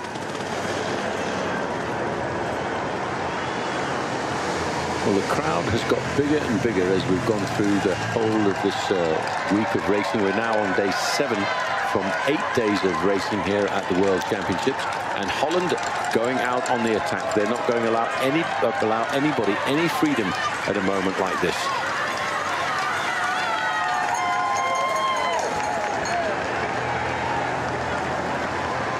Advantage, not very much, only 5 or 6 seconds for the Norwegian rider, Suzanne Andersen. Look at that crowd.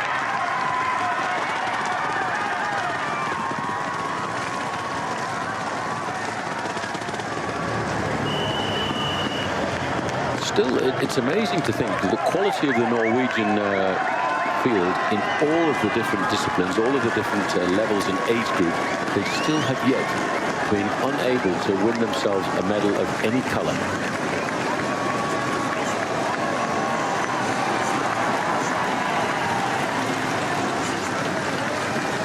And it's not for want of trying. Most certainly not. Pretty successful Worlds for the host nation 2 years ago. Brandon McNulty getting gold in the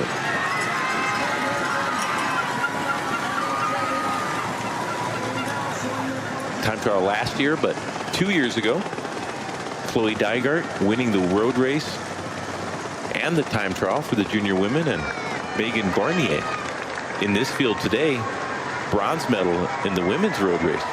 Well, as they roll now down into this tunnel, they've completed 4 laps. We've gone through the half distance point of the women's elite road race here this afternoon from Bergen in Norway. And I wonder if what you mentioned a little earlier about how difficult it was to go from bright sunlight into the tunnel there wearing sunglasses.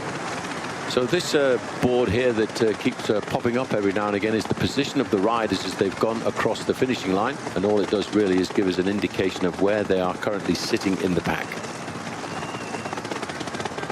Something that the International Cycling Union have actually done for years and years, and we get that to result quite quickly sent up the transponders on the riders' bikes. The Norwegians still off the front, trying to get to the bottom of the climb with a little bit of an advantage. The Kirchman would presumably be the Canadian rider, just on the front of the field.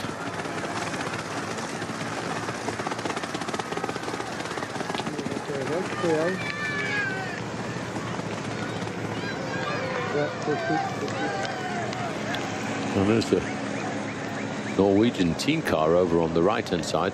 Now, the road has actually been blocked out for part of the team car to, in fact, take a shortcut from part way out on the course to catch back up with the race. It could be essential if they're not been allowed to move past the groups of dropped riders and the peloton to get behind the breakaways. Haven't had that in the women's race yet, where it's been a problem, but definitely tomorrow, most certainly. Chances are good that it will be. Canadian team rider on their squad, appropriately enough, Sarah Bergen.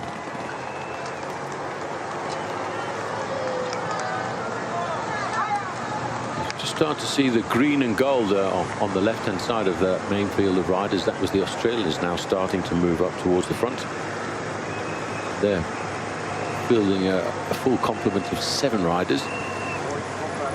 The next time up Lemon Hill might not be a bad time to attack, depending on what happens leading into it. Might be a bit of a shock to the peloton to have a big change in tempo, and you might get a big enough advantage to stay away all the way to the finish line if the peloton goes back to the more reasonable tempo that they've become accustomed to throughout today's race. Well, they certainly need to start cranking it up quite shortly. I still feel in the back of my mind, well, I was about to say it's not going to happen for another lap, but Germany have obviously not been listening to my tactics.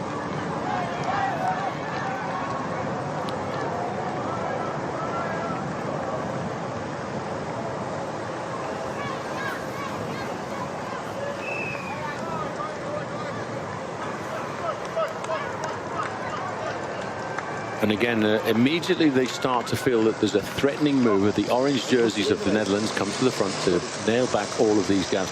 I think we are now going to start to see a speeding up in the tempo to try and reduce the numbers in this main field. The inimitable style of Marianne Vos on the front, closing that acceleration down rather quickly.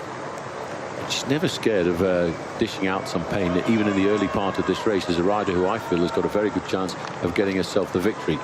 And pulled that back pretty quick. Yes, and very fast sprinter also. So she deems the right moment to go for the breakaway, capable of doing that. But if it comes down to a larger bunch gallop, she's one of the fastest when all the chips are in and everything on the line.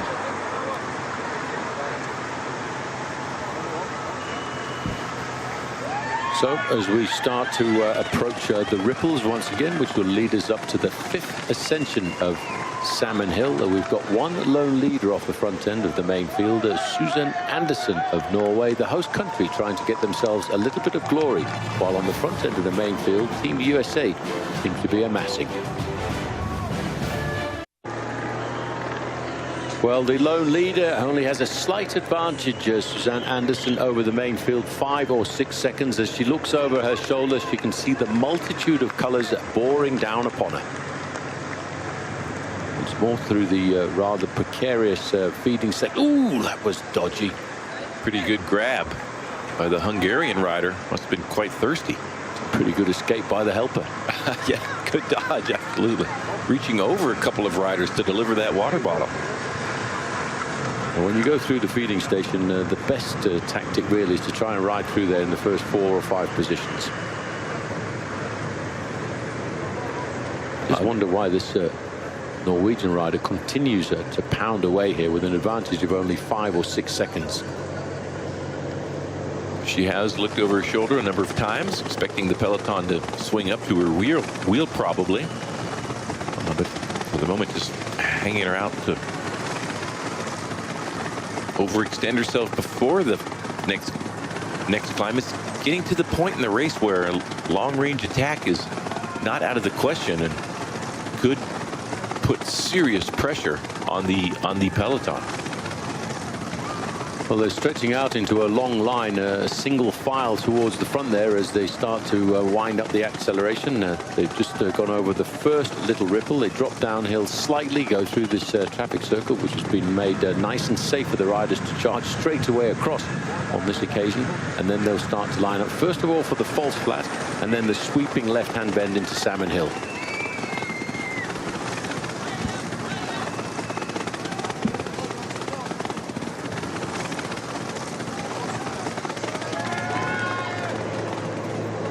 So it's now the Dutch who've joined the leaders.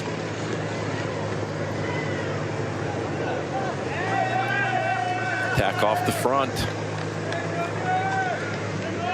Looks like Ellen van Dijk from the Sunweb team. Italians trying to get across to this, so a little bit more of an important move here. The Dutch teammates of Van Dijk moving to the front of the field and covering the counter move. So now we're starting to see some of the attacks in the elite women's field.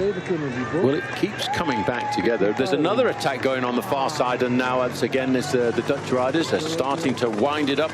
They really are starting to lay it down. That's Amy Peters who's gone there, number 11.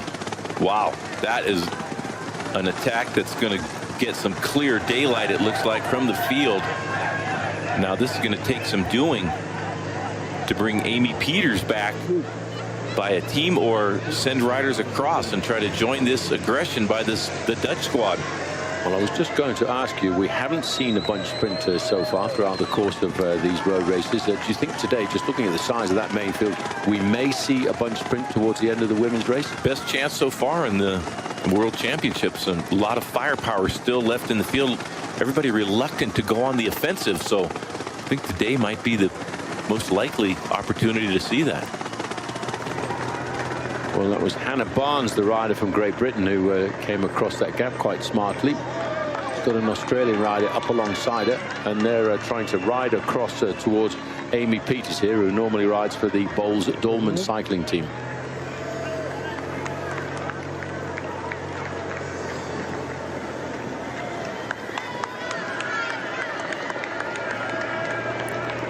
Rachel Nayland, the Australian rider, who's got in there with Hannah Barnes.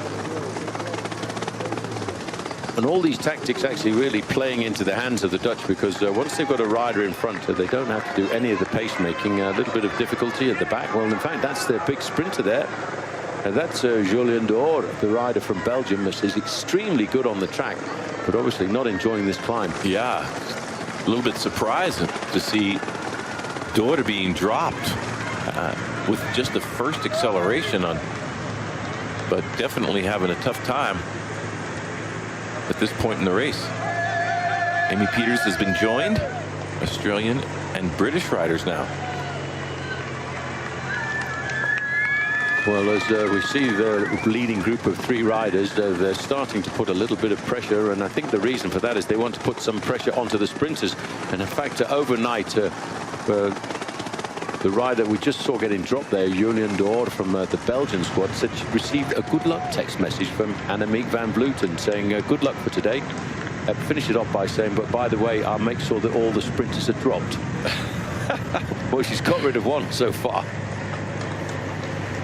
And Julian D'Or, the rider we just saw there getting dropped, was the winner of the Madrid Challenger just over a couple of weeks ago at the end of the Vuelta a España, right in the very heart of Madrid. It's not a good sign, though, if the Belgian sprinter is getting dropped with 4 laps to go still.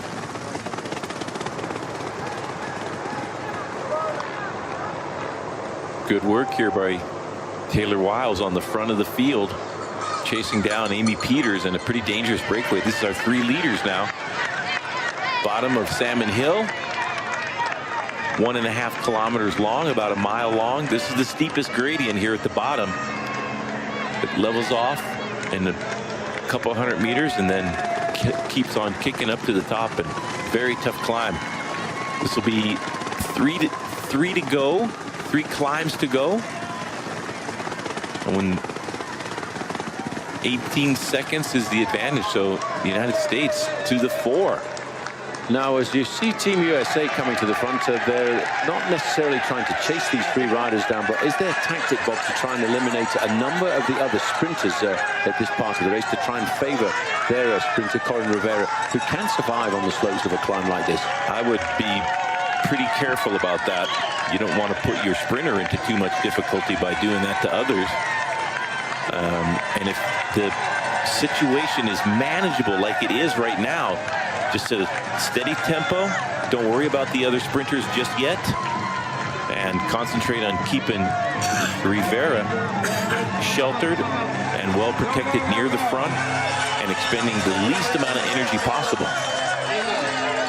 Well, Rachel Neylan on the front there normally rides for the Orica Scott squad, who've lost their title sponsor for next year, but the team owner, Jerry Ryan, who owns one of the largest caravan companies in Australia and a whole host of other big businesses, has said he will actually fund the team's budget out of his own pocket for next season.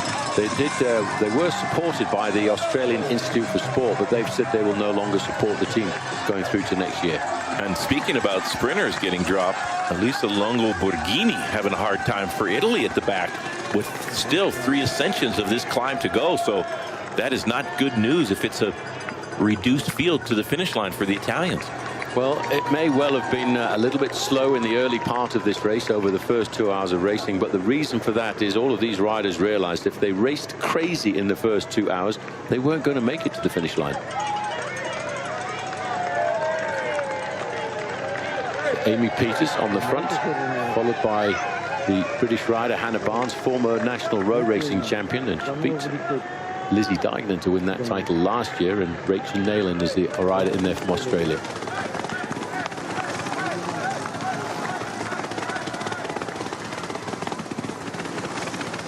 '41 in the middle there is Danny King from Great Britain.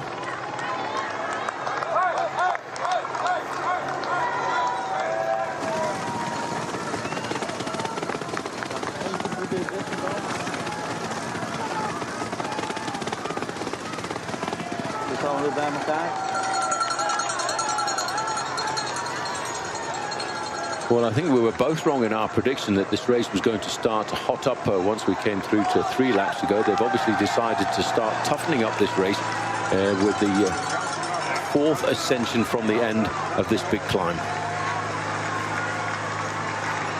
Ruth Winder in a bit of difficulty, number 21, the American, is slipping off the back because of this much increased pace.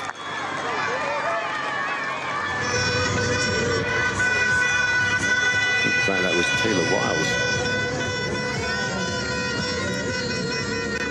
Taylor Wiles doing a lot of the work, keep the breakaway honest, set a steady tempo, and paying for those efforts, but can be repaid for those efforts by Karin Rivera with a win.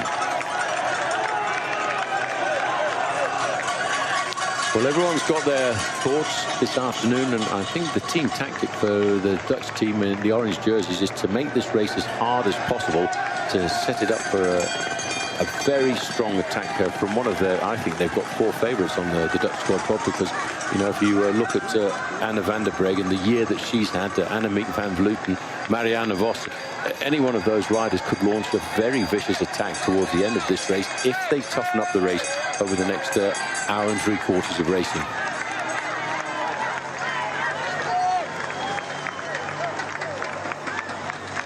The gap over the top of the climb for the 3 leaders only now just 10 seconds, and that's not much more than about 100 meters.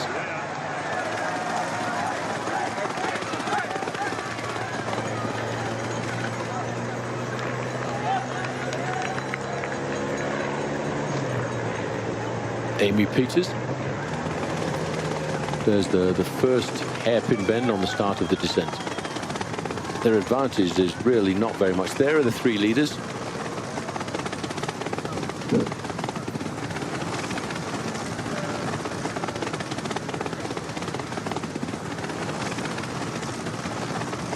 You see how that just that one lap, that one hard lap coming up Salmon Hill has already reduced that main peloton by quite a vast margin.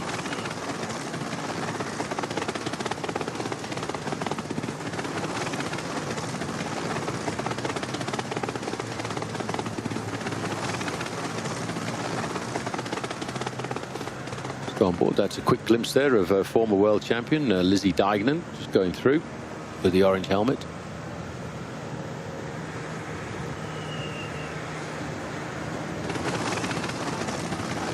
Deignan herself saying that she wasn't really sure how she was going to be able to perform. She said at the top of her form this would have been an ideal circuit for her, but having a bout of appendicitis just about 3 weeks ago now, it was questionable right up until the last. Oh, there's a crash gone down there, just going around that corner. Somebody went down, and there's a lot of riders gone down very hard. There's an American down there in the middle of the road. Looks like she's just Warnier coming down.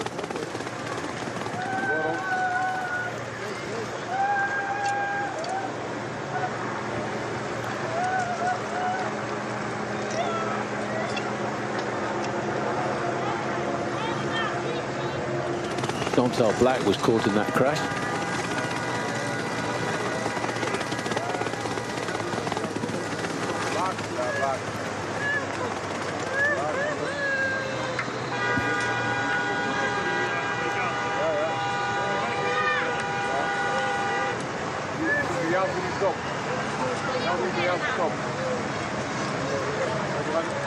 And 3 of the Italians have gone down in that crash as well.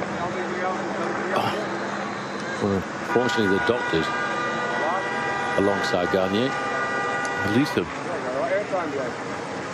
Longo Borghini also coming down, and she was just at the back, so trying to get back in, and was at the back when that, and just couldn't avoid that crash in front of her.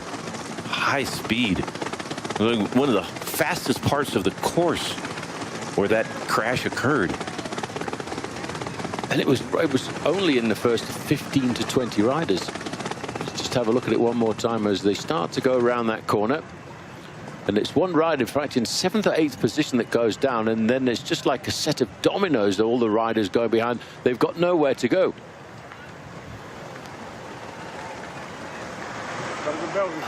Oh, this is not good for Garnier.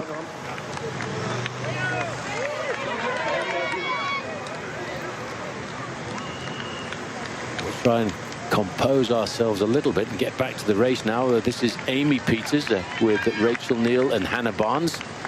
The gap has stretched out to around about 25 seconds, in fact up to 33 seconds. That was a nasty crash, a full on round the corner, no exit strategy at all.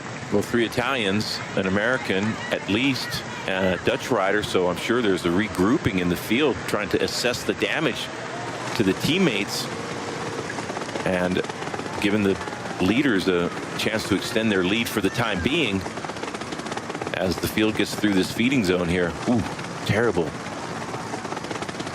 It's such a rough sport, and your fortunes can turn on just at the blink of an eye when you go down at high speed like that.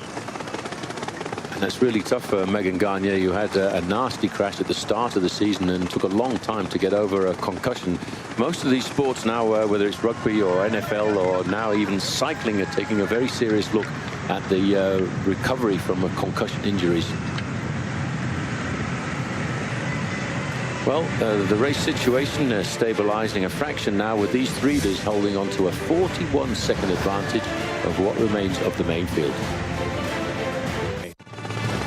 As we look down here on the port around Bergen, it's the penultimate race at the World Road Championships, the women's elite road race, a race over 95 miles, and we're well into over half distance. My name's Paul Schoen, alongside me is Bob Roll, and it's been a fairly slow start to the race, but it's now starting to heat up as we come down to the end of lap number 5, and the riders will face 3 more laps for a total of around about 57 kilometers of racing left.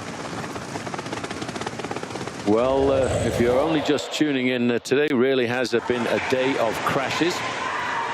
Plenty of crashes in the junior men this morning, and then inside of the first kilometer, inside of the first tunnel, 90 seconds into the race, a massive pile-up at the back end of the main field.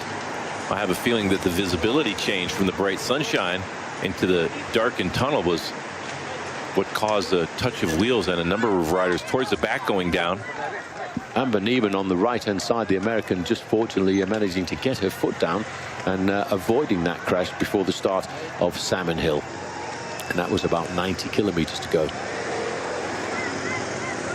But then most recently, this horrific crash had just happened moments ago as they started to go down the descent of Salmon Hill for the 3rd time. Caught right up in the middle there with the orange helmet is the American rider Megan Gagne, but also involved in that accident 3 riders from Italy.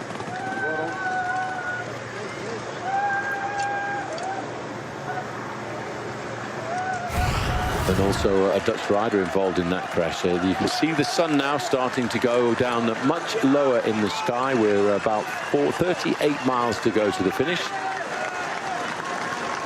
A lot of these riders, Bob, would have looked across at that accident, and it's never a great sight. We're in the main field to see something like that.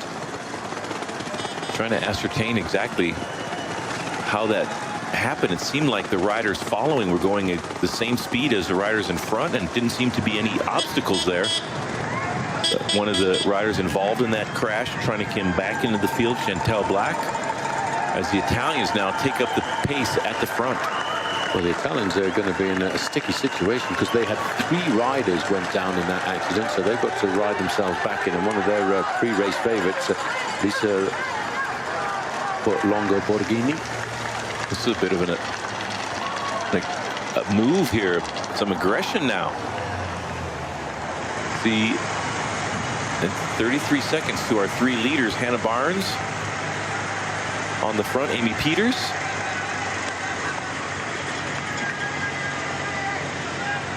Rachel Nyland, the Australian rider, and a pretty large group coming across, split in the field as it were, led by the Italians, and they're cutting into the advantage of the breakaway pretty quickly.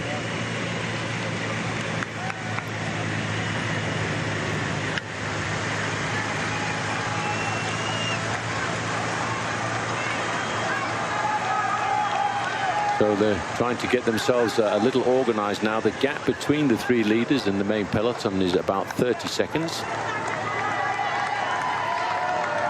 This is the group off the front. Italians continuing to be aggressive. Social media is announcing that Megan Gagne has pulled out of the race. I haven't heard it officially mentioned over race radio. I think this is in fact the group behind the main field trying to chase to pull back up, because there's a large number of Italians. 3 Italians went down in that crash. And that would make sense. I thought I saw the number of Elisa Longo Borghini. The other Italian involved in the crash, I think, was Elena Cecchini.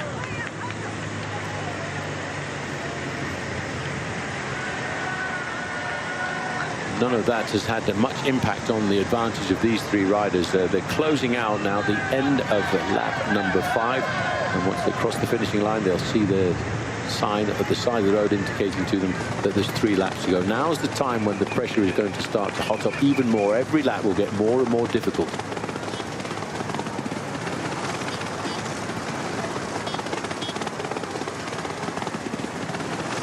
Number of the team cars in between. There's 3 riders who can just get into the team cars. Front of the field. The United States losing a powerful weapon. The crash by Megan Garnier. Canada on the move now. Lizzie Deignan looking over her shoulder there with the yellow helmet, just making sure she wasn't too far off the front, and I think just trying to play a safe game. She has to ride very gingerly, coming back from a very nasty operation.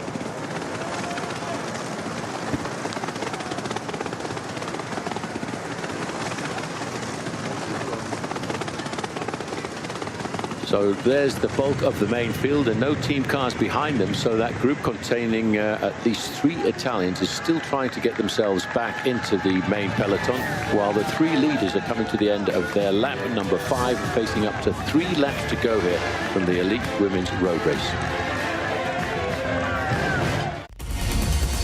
Well, if we look at the riders who've had the most wins this season, in fact, it's the Belgian national champion, Julian Dore, who had 11 wins, but she's no longer in the main pack. After her, it's Annemiek van Vleuten with 9, and Marianne Vos right up there with 8, Anna van der Breggen with 6. Again, there are 3 riders up there. Corinne Rivera in 7th place with 4 victories, including, of course, the first time ever that an American has won the Tour of Flanders, or the Ronde van Vlaanderen, to give it its full title.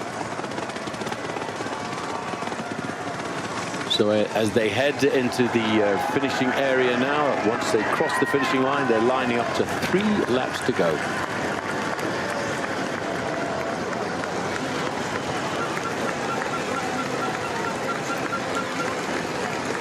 Rachel Neylan on the front, followed by Hannah Barnes and Amy Peters, just sitting on the back there for Holland. Hannah Barnes having a very good season.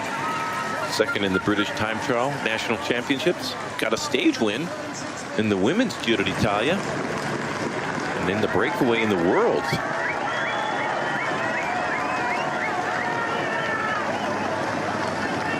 There's Corinne Rivera sitting just towards the back. She's got a teammate up alongside her all the time. So the Team USA are obviously protecting Bob the position of Corinne Rivera in this group, making sure she's always got somebody alongside her to guide her to the front of the pack and make sure she is not involved in any of the accidents, the nasty accidents we've seen so far in both of the races being held today.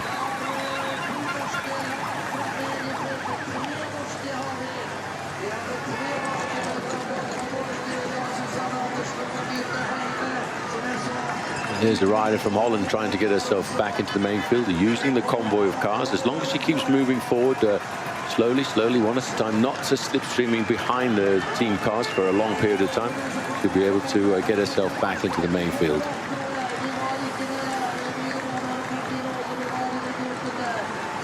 An Italian looking over her shoulder. I think she must be waiting for one of the other Italians. In fact, there's another Italian there and a further one a little bit further back. So that could be Longo Borghini, who was involved in that accident. Okay, well done. It's not something that I would recommend that you would try and do at home, because the Norwegian rider in number 85, Avita Heine, doing a little bit of a handlebar adjustment. Tried that a few times myself, and I promise you, it wasn't in a race situation, but unable to execute that on the fly. Had to actually come to a stop to tighten the stem down on the handlebars. Wow. Pretty good dexterity for the Norwegian rider. It's quite funny when you think about it. When you're riding 30 to 32,000 kilometers or 18 to 20,000 miles a year, you really feel very comfortable in your bike. You feel as if you're part of the machine sometimes.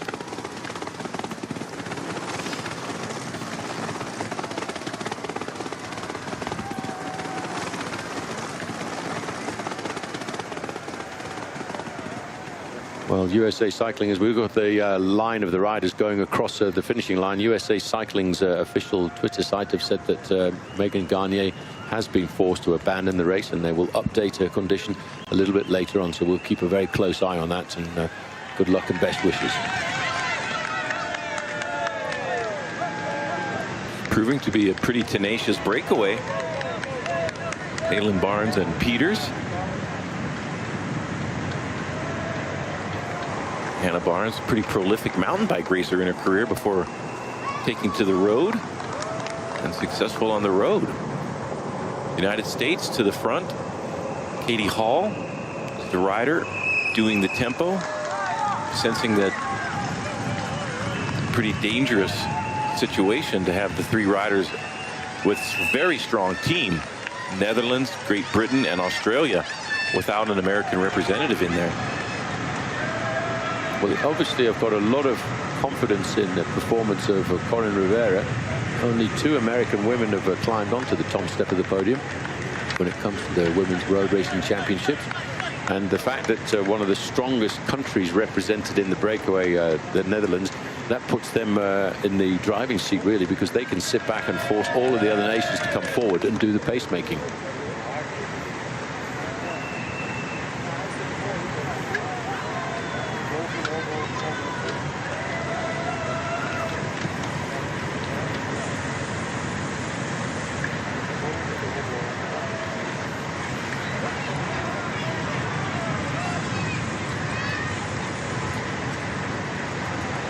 Rachel Neylan on the front in the green and gold of Australia, and she was born in Sydney, New South Wales.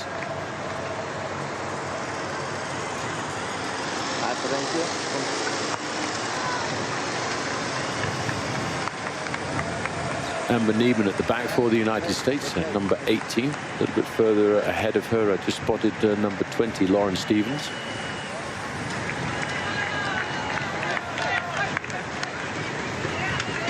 This is the first, I think you used the word yesterday, Bob, the climb with no name. But certainly it's a climb with a lot of pain, that's for sure. Definitely. So as the 3 leaders now go out with 3 laps to go, they start the first little lump before they go up the next climb of the day, Salmon Hill. And as we look down on Bergen, Norway, and a beautiful day, the most magnificent day that we've had so far since this championship started last Sunday. And riders now slowly, one by one, getting popped off the back of this climb as we go up this little lump before we actually start the difficult climb of this circuit, the climb of Salmon Hill. See if any of the sprinters are in difficulty at the back.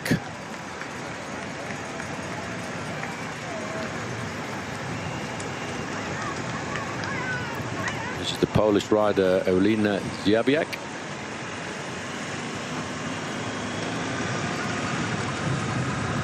A bunch of English jerseys started to appear. That's Alice Barnes.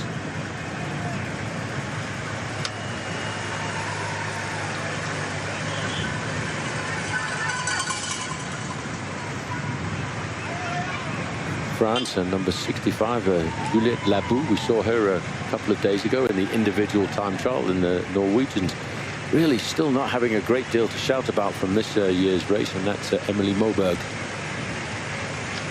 number 86. Spela Karen from Slovakia coming through, trying to get back into the field.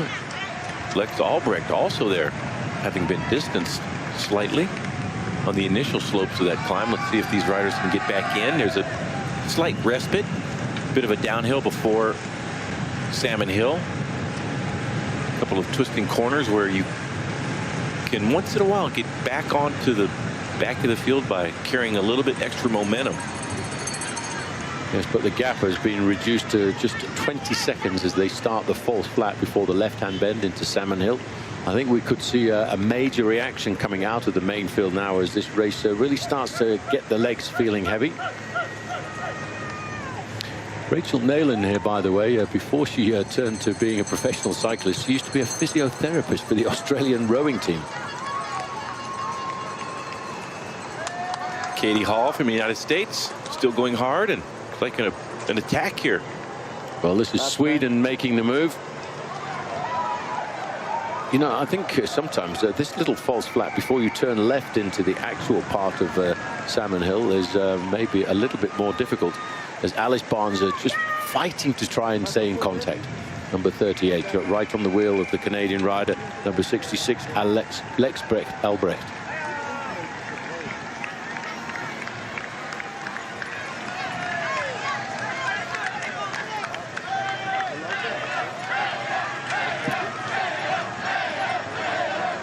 Well, that's where we are, and as you can see, those two spots, the blue leader spot and the green peloton spot, are pretty much overlapping there. They're only separated by 20 seconds.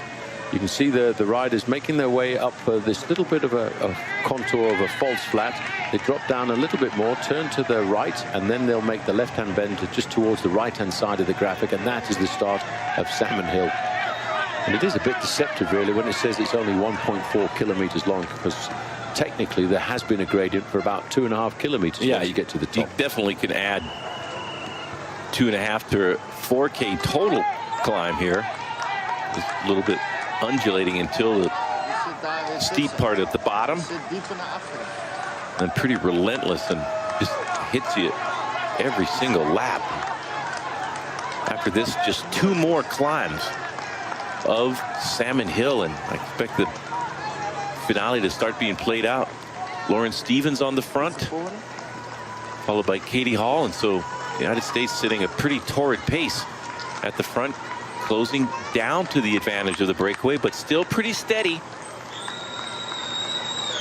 And presumably Karin Rivera still in the field. The United States, if Karin Rivera can hang in there the next 2 laps, have absolutely ridden brilliantly thus far in these championships. Well, Karin Rivera, Bob, must have given the nod to her teammates to say, you go as hard as you like, try and eliminate as many of the other sprinters as you can, and I'll just hang tough in here at the back.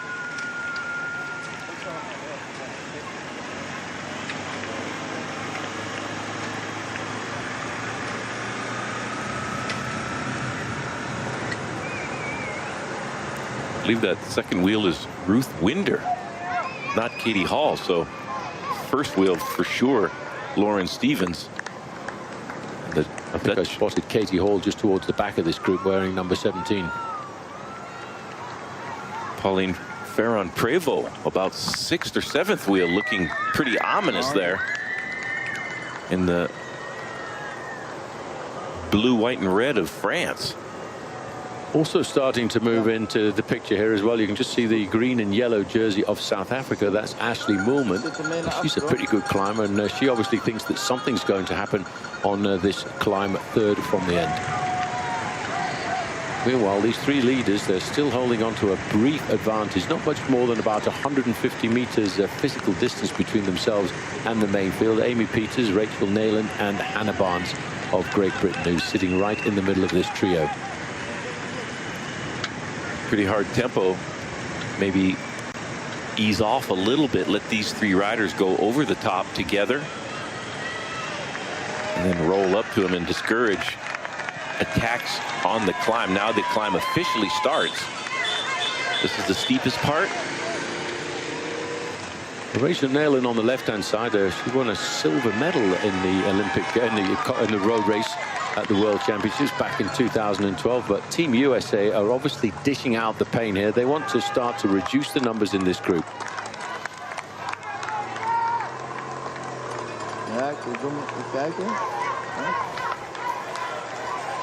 Ruth Winder on the left-hand side of the field, leading. She's having a great year. She won the Redlands stage race early in the season, and Joe Martin stage race, and races for the United Healthcare Squad during the regular season, and one of the top teams in the United States and the world. That's Katie Hall just there taking a drink at the back end of this group. There's still quite a number of Team USA in here as we start to see a little bit of difficulty to Romy Kasper, the German rider, number 56. Just behind her, it's Claudia Lichtenberg.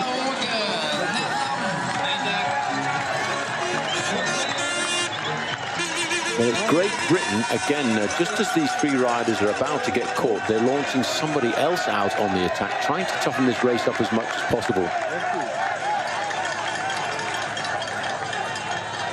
The Dutch are very ominous by their presence at the front end of that pack of 5 orange jerseys, all over the front end of the peloton.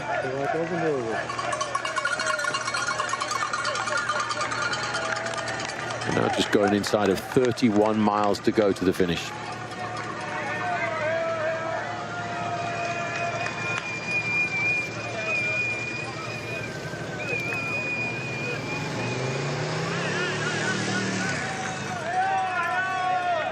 Well, in fact, the rider who's come across there is British rider Eleanor Barker.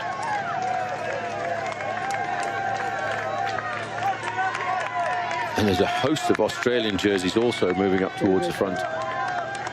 But still Team USA dishing out the pain. There's another rider from Team USA over on the right-hand side.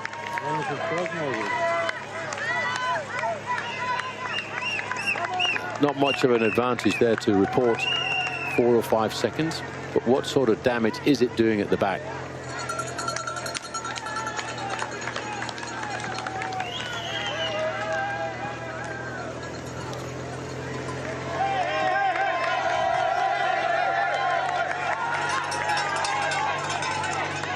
Seems to me as if the main field they're just hovering, almost as if they were out on a fishing trip. They've got the fish on the hook at the moment. They're allowing it to play for a little bit before they reel it all back in and start to throw out the line one more time. Not far from the top. Hope that the peloton could negotiate the descent safely next time around.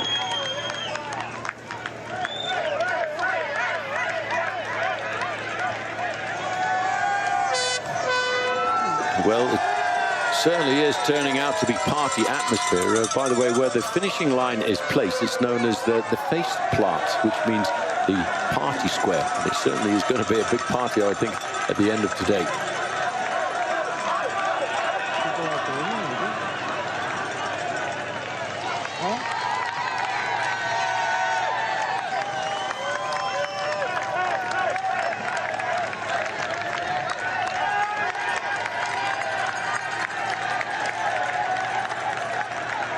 Well, race radio is crackling an awful lot here, just announcing of the riders who are being eliminated from the back end of that group, but one by one. We expected this to be a race of elimination from the rear.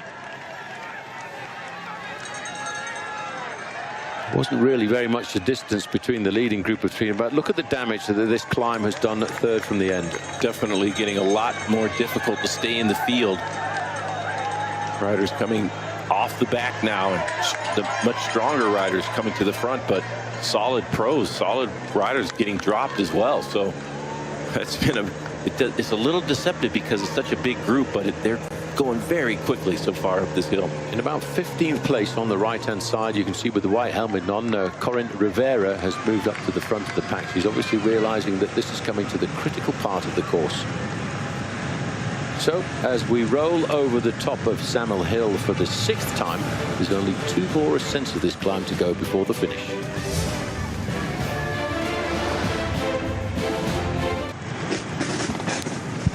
Well, somebody's enjoying a little bit of speed around the port of Bergen, while everybody else is enjoying the speed on bicycles around the nasty little climb here in the heart of Bergen, Norway, the climb of normally known as Mount Ulriken, the climb that we're going over, but here it's been nicknamed Salmon Hill.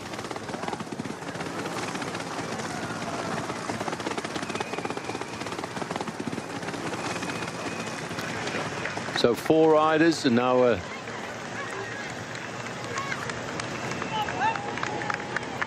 there's a little bit of a changing of the guard here, because Lucinda Brand has come across the gap.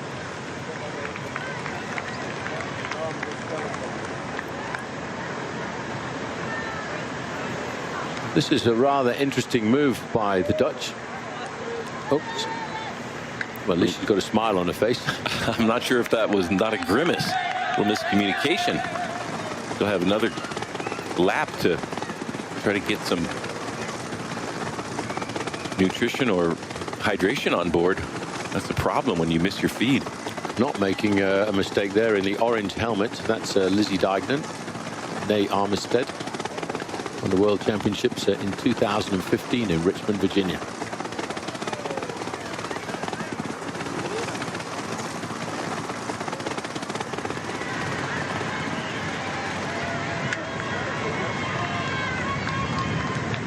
There's a little bit of a changing of the guard going on here at Brand, Peters. Elvin is now the rider in this group from Australia.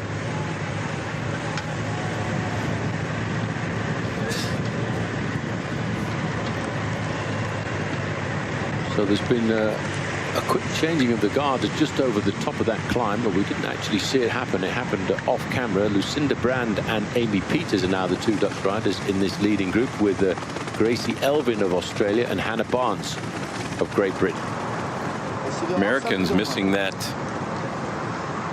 next attack, like Amber Neben on the front, setting a very hard tempo. Ellen Van Dyke with Anna van der Breggen on her wheel, biding their time still in the pack. We presume that Corinne Rivera is still in this pretty big group, and if she can stay there for 2 more ascensions, she has a chance to win the World Championships. But the Dutch are playing a superb tactical hand here. They've put 2 riders into the leading group of 4. Not one of the riders that we talked about very much before the start of this race, but it takes a lot of pressure off them in the main field. And I think we're going to see fireworks next time up the climb on the slopes of this aptly named Salmon Hill. So Brand, Lucinda Brand and Amy Peters, Gracie Elvin of Australia and Hannah Barnes. Hannah Barnes, 12 months ago, was the British National Road Racing Champion. I mean, the gap has never been huge throughout the whole of the day in the women's elite road race. It's never been very much more than 40 seconds advantage for any breakaway group, as we start to see they're dropping into the town where they will just move around to a sweeping right-hand bend and get this little beautiful piece of cobblestones for us to watch. But I think as we get towards you know, around about 3.5 hours of racing, it's starting to feel like a monumental mountain.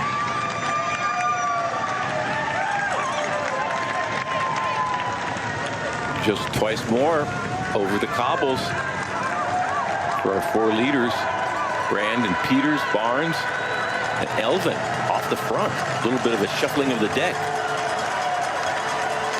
Same countries, but a couple of different riders in there. Denmark now coming to the front of the chase.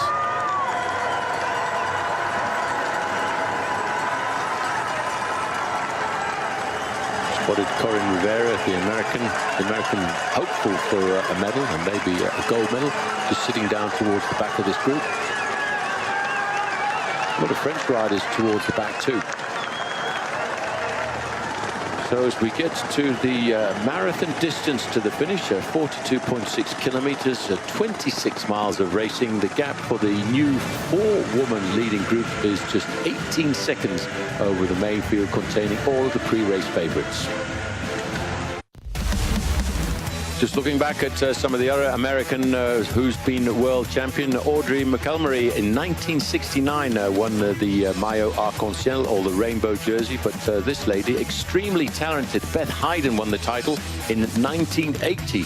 And that was a very tough circuit round there, won in the men's by Bernard Hinault, but she also won herself an Olympic bronze medal in the 3,000-meter speed skating. And if you think about Corinne Rivera, she's thinking about becoming only the 3rd woman ever to do that. And just going back to Beth Hayden, by the way, if you think that you do know that name, well, yes, she is the sister of Eric Hayden, who actually won 5 Olympic gold medals. And you know Eric Hayden quite well, don't you? They raced on the same team for many years. Americans on the attack here.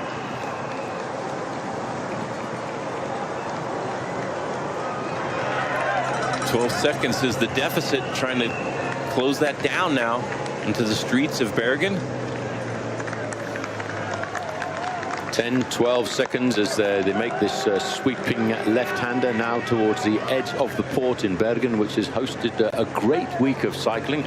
It's rather a pity it's coming towards the end of this 8-day festival.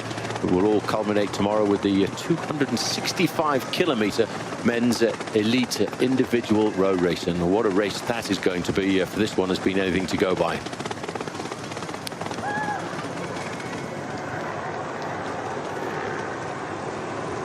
Team USA, the difference in speeds are not really very much to shout home about. Both groups are riding at around about 25 miles an hour. Chloe Hoskins moving up into third place with the fluorescent orange helmet. Probably won't get a lot of cooperation from the Dutch riders. It's one of the Danes, I think it is, going off the front now. Well, these kind of attacks, I would say, are panic attacks, really. They should be more organized in trying to organize a chase behind the four leaders. And I wouldn't say as we come to the end of lap number 6, you need to panic too much with a gap of just 12 seconds. Although the fact is that there are two very strong Dutch women, Lucinda Brand and Amy Peters, in that leading group of 4, just scuttling around the corner.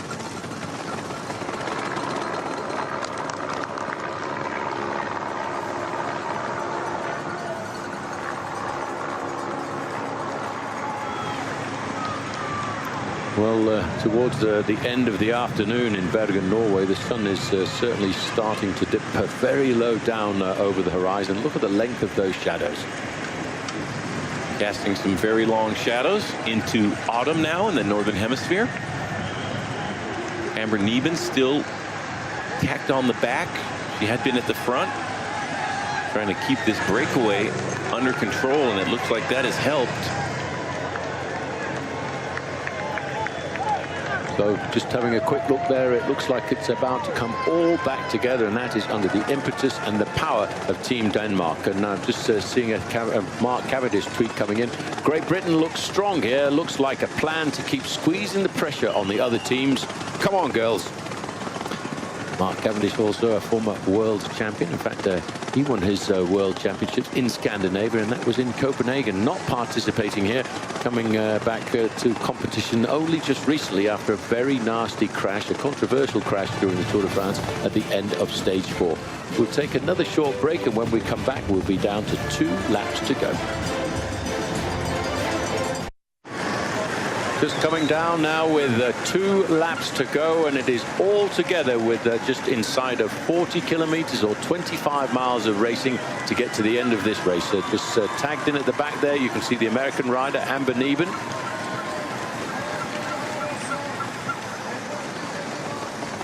And as we expected from day one last Sunday, with 2 team time trial events taking place, the crowd has got bigger and bigger as we got into this championships, and I'm just wondering how huge it's going to be tomorrow. An interesting dynamic in the race so far. It seems like the breakaways that have at least gotten a little bit of daylight have not gone away on the climbs, but on the flat roads leading into the climbs, then having enough strength to resist for a number of miles.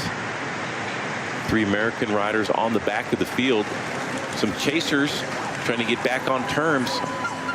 That's at least a Longo Borghini, I think, coming through just there, involved in a very nasty crash the previous lap. Well, Mark Cavendish is obviously following this race quite admirably. He's put out another tweet. The USA seem to panic chase. I feel they'd be better drawing the brake back slower to keep the numbers, or otherwise they'll leave at Corin. I think to finish that off, he said that we will leave at Corin isolated. And that's certainly, well, I mean, he's very astute when it comes to tactics, and as a good sprinter himself, he knows exactly how to nurse himself around a course like this.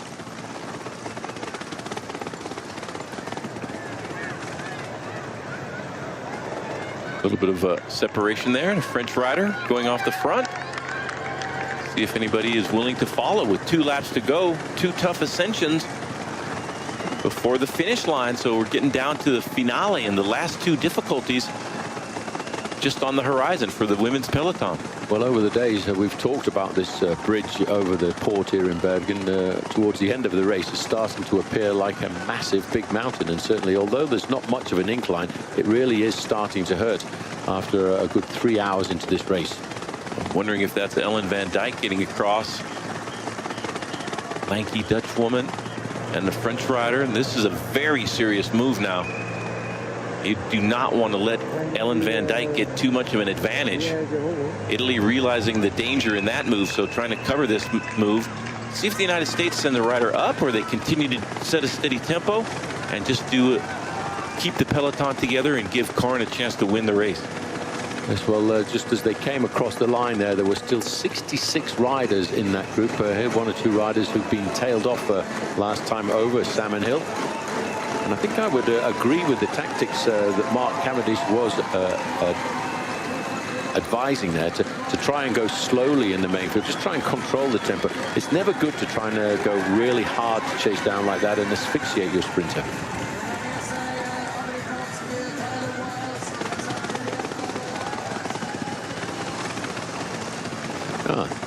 The world's tallest timber building. We're learning an awful lot about Bergen here. 24 miles to go.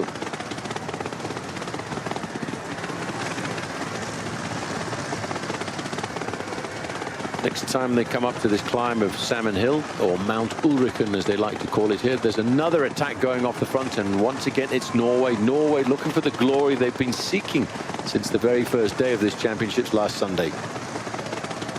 No one wants to respond. And Ellen van Dijk just rolling across the gap to the French rider and sitting on and not going after this move by Norway. Looks like Marianne Vos closing the gap down. So I have a feeling that Anne van der Breggen and Annemiek van Vleuten are being kept in the wings for the Dutch squad to perhaps launch maybe on this lap. A pretty impressive tempo being set now in the field. Well, if Marianne Vos is doing the pacemaking and the work at the front of the peloton to help out her teammates here this afternoon, it's obviously going to give the nod to Annemiek van Vleuten or Anne van der Breggen, the Olympic gold medalist, let's not forget, from Rio de Janeiro 12 months ago.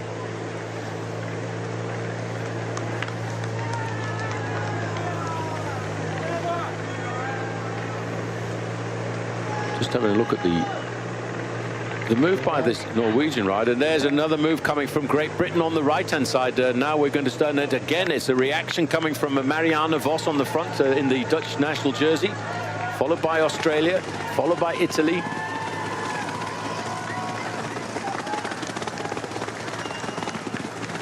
And this climb, nicknamed the climb with no name by Bob Roll, has certainly turned out to be a massive launch pad for plenty of attacks. Made a big difference.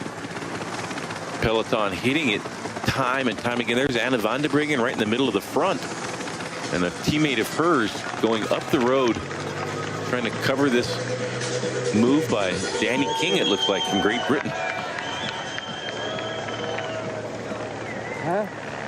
2 to go. Let's see if Danny King does not look for a water bottle.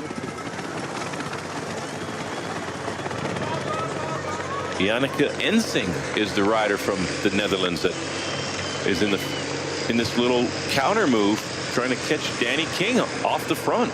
Well, that would be an impressive performance by Danny King, who's already been 3 times a world champion on the track. And another crasher down towards the back of this field.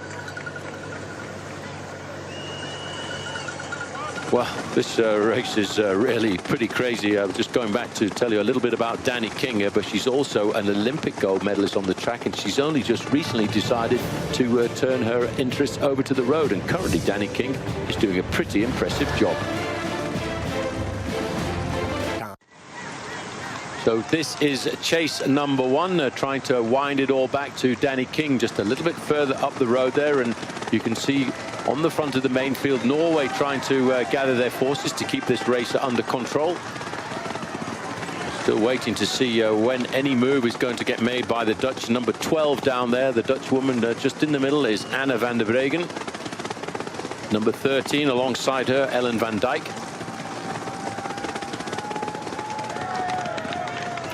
Just looking here at Danny King, thinking forward to the Winter Olympics next year. Danny King's dad, who in fact was a biathlete and went to 2 Winter Olympic Games, but he didn't get the gold medal that Danny King got in London in 2012 when she was part of the British team pursuit squad.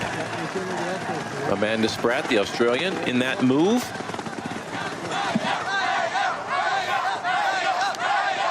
Well, Janneke Ensing is the Dutch rider, so that's an interesting card they're playing. And Amanda Spratt from Australia in the white jersey with the gold and green stripe. They've got a pretty good gap there. It looks like a rider from Sweden trying to come across the gap. But the Dutch are being very, very crafty here and putting riders into all of these breaks. They're putting the pressure on every other country to come out and lay their energy out on this penultimate climb. So the Swedish rider here, in fact, is Hanna Nilsson, and she's looking for about 10 seconds to pull herself back up to what is now a 4-woman leading group.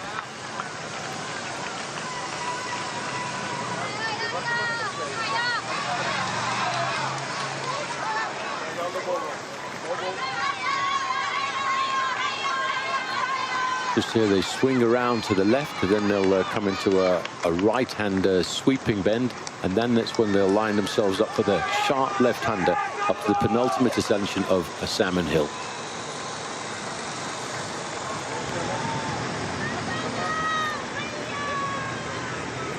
Danny King very lucky to be riding again, because back in 2014 she crashed while out training, Bob, and hit a pothole in the roads around South Wales and Merthyr Tydfil, and she snapped her rib cage, and in fact her lung, she had a collapsed lung at the time, and it took an awful long time for her to get back to the top of the sport.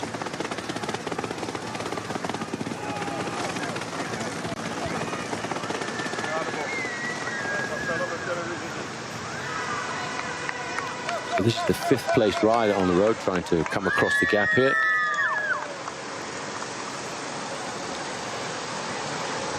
Nielsen. Well, the main field is certainly allowing them a little bit of freedom here, because between the 4 leaders and the main field is now out to around about 40 seconds. Janneke Ensing is the Dutch rider, Amanda Spratt of Australia, Danny King of Great Britain, and Elisa Delzane from France on the far side in the dark blue and white red jersey.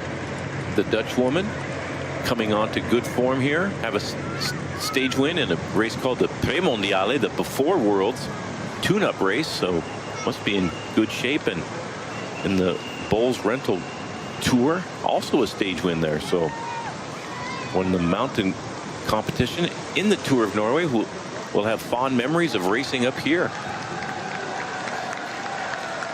It is the land of the midnight sun, but not towards the end of September.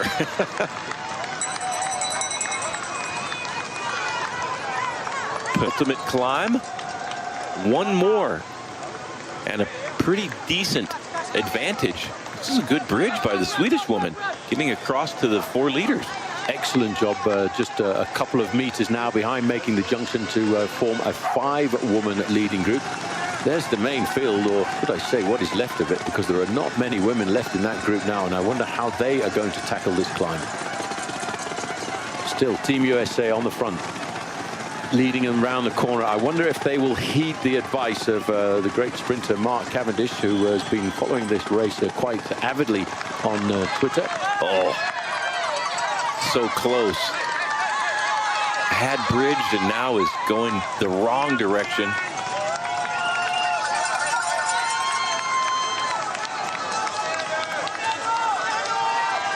Hanna Nilsson, unless she can regain her composure a little bit and dig a little bit deeper, going to have a hard time staying with the rider she just caught, but coming across where it wasn't quite so steep and using a lot of energy, and now paying for that. Sometimes it's a question of so near yet so far. The spot of pressure just towards the back. That is the Ruth Winder on this case. Now the Dutch starting to make the move. That is Anna van der Breggen, number 12, and number 14 is Annemiek van Vleuten. They've decided that this is the moment they want to launch, and look how quickly they've opened up a gap. The British rider in third position is Lizzie Deignan. Two Italians just managing to scramble onto the back. There's a little bit of daylight appearing between the final Italian. Now this is with 2 climbs to go to the finish, and just look how quickly the stronger women came out of that pack.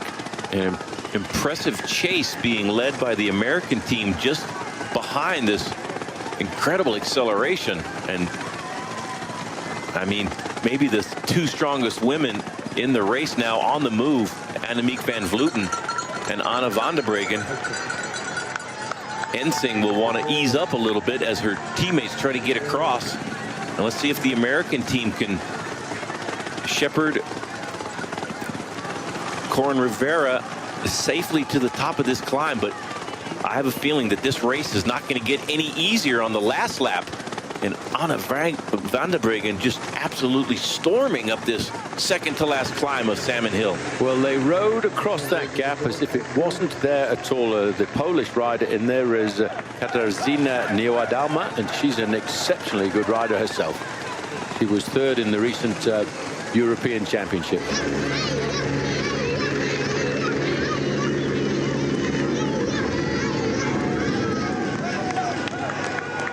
Well, the Dutch in superior tactical advantage here with 3 riders in this leading group. Having Ensing now pour on the coals, keep this momentum going in the breakaway. Impressive that 2 Australian riders have made it into this important move. And well, the other Australian is Catherine Garfoot. So this is a very solid group. They don't have a massive advantage over the rest of the group behind them. But the Dutch have obviously decided with 2 laps to go, this is the moment they want to make the first selection. And they'll have to ride very hard around this course down to the bottom, hear the bell indicating 1 lap to go, and then try and make another selection on the final ascent. I'll tell you what, though, Bob, we could see a little bit of a surprise there if they don't get rid of Danny King, a rider who's come back from a very nasty accident, but who's also got an incredible pedigree on the velodrome. Annemiek van Vleuten on the front, putting her teammates in a little bit of difficulty there. So maybe they should be advised to go a little bit easier. Then they'd have three teammates here in a pretty selective group. See who the Danish rider is. If that's Amelie Deirdrichsen, you want to be very careful of how close you bring her towards the finish line. 59, Trixie Warwick, excellent rider from Germany, getting tailed off over the top of this climb. But this group now has certainly got itself a very well-established advantage. 2 riders just chasing around there. And look at the gap they opened in just 1.4 kilometers. 22 seconds and going up now. Very strong front group. This might be for the medals. But look at that, the French rider who's got into this group, Pauline Ferrand-Prévot. Prévot doing a nice bridge over the top to keep herself in contention. And there she is in the red, white, and blue jersey, moving closer to the front. Catherine Garfoot is the other Australian, and here she wears number 31, already a bronze medalist in the individual time trial. This is a very special group. I think the Danish rider is not Deirdrichsen, but Cecile Ludwig.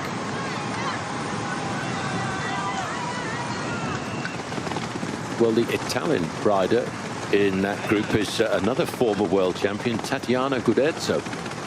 So Annemiek van Vleuten is in this group, and seriously, if you go back to 12 months ago, this is one of the worst, most horrific crashes I saw when she was well on her way to winning an Olympic gold medal. She went down dramatically on her way to the gold medal and sat at the side of the road for a good couple of minutes.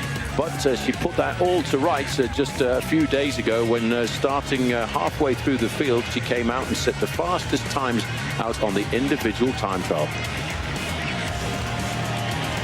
Brilliant ride by Van Vleuten. Her compatriot was leading. And Anna van der Breggen would take second, but Annemiek van Vleuten, world champion. Well, this is a tweet she put out. Good morning, waking up like this and then realizing my dream didn't become true until yesterday. I focused on Bergen 2017 for a long period. Proud. Yeah, she certainly did, and that was a horrendous crash. And it was nice to see that her mother, Ria, was at the finishing line to celebrate with her.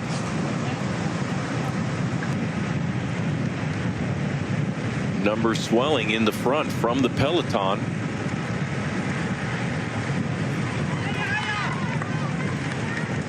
Lauren Stevens there, so impressive riding by the American. Oh, some very big names in that group there. We've seen a former Italian world champion, Tatiana Gudezzo. She's just sitting right in the middle. You've got Annemiek van Vleuten, Anna van der Breggen, Ferrand Prévot of France. These are the leaders now. That was the chase group. Danny King in there for Great Britain, a former great track cyclist. That's Danny King just sitting towards the back there with in fact, it looks as if Lizzie Dignam's come across to this gap. She wasn't there originally.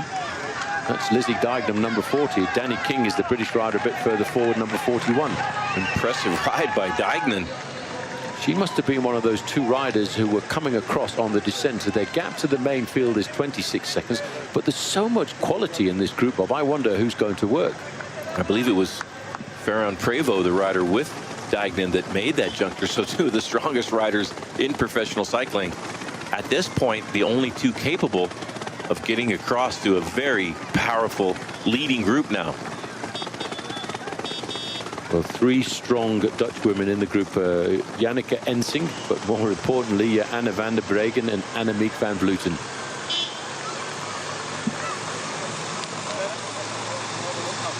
Well, Mark Cavendish has been quite avid on Twitter. Come on, Danny King, and not many teams with numbers left in the peloton. This helps us massively, makes for harder cohesion behind. And in fact, I'm sure he put that tweet out before he saw the return of Lizzie Dignam. That's Danny King just sitting up there in second position. There she is.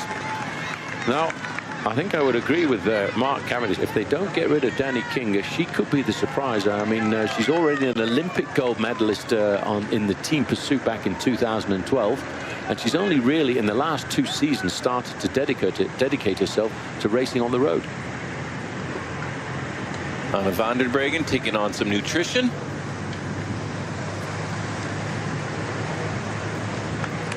It's Catherine Garfoot going through. There's Lizzie Dignam. Dignam sitting just towards the back of the group, and the Swedish rider who was chasing for a long time, just sitting in last position on that group, is Nielsen. Hannah Nielsen, impressive, having been dropped, was able to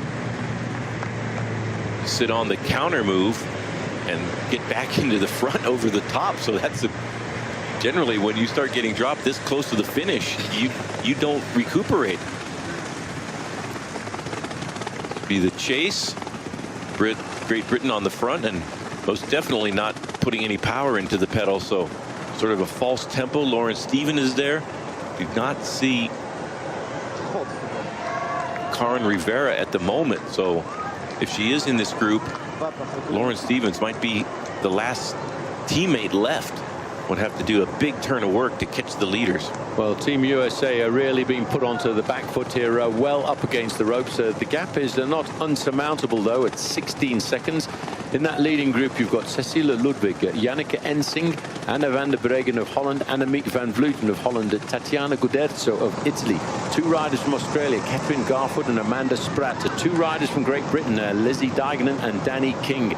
From Poland, Katarzyna Niewiadoma and Lisa Delzeni of France, and Hannah Nielsen. I think they've given the wrong number there, Bob, because I'm pretty sure that we saw that it was Ferrand Prévot.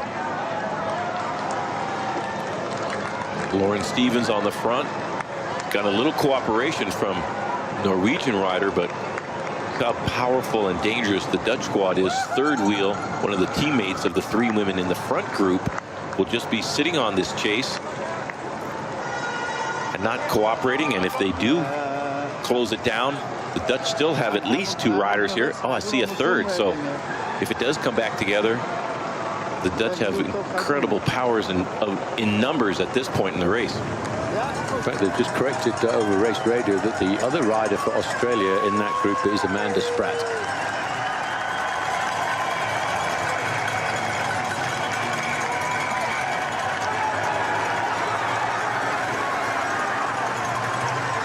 So this is the group containing the American sprinter, Corin Rivera. They really are on the back foot. They've got a long, hard job, but what I can see from that leading group of riders is there's hardly any collaboration at all. And the Dutch are still waiting, maybe to try and put the final blow in on the last descent of Salmon Hill. Well, only 7 seconds now and dropping, so I have a feeling that it's about to come right back together again. And they're the chasers. Janneke Ensing at the front, not exactly making any progress, so easing up now. It's going to come all back together with 1 lap to go. It's about anybody's ball game at this point. It's right in front of our very eyes here. There is the regrouping, regroupement général, as they would say in French, general regrouping, and it's all back together as they come away now from Salmon Hill, and they come down to wrap up and pull the curtain over the 7th lap of 8 here. And another attack there going straight out of the pack. Once again, it's the Netherlands. It didn't last very long. The quiet, that Chantal Black once again attacking.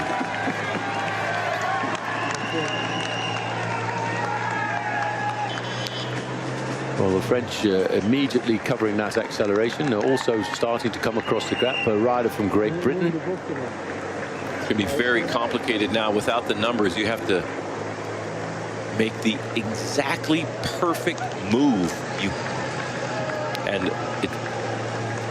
We've seen it happen in the other races where these moves have succeeded to the finish line. So I don't think this is the right one.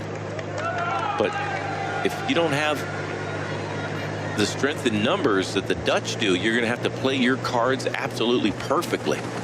You've got to be very careful, especially deciding whether or not you've got the power on the last lap to make the move and hopefully hold off your advantage over the last 10 kilometers, because it's approximately 10 kilometers or 6 miles from the top of the final climb of Salmon Hill down towards the finish. Australia coming to the front. Well, this is Audrey Cordon, is the French rider in there, with Hannah Barnes in first position. That little flick of the wrist encouraging Chantal Black in the orange jersey of the Netherlands to come forward. Their gap is still only hovering at 7 to 10 seconds.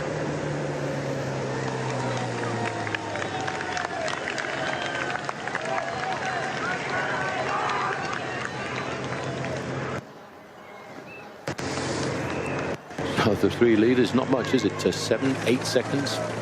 Still the majority of the power left in the race in this group, in the peloton.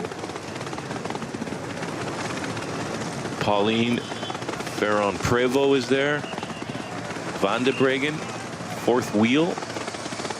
Niewiadoma from Poland. Lauren Stevens. This is our 3 leaders.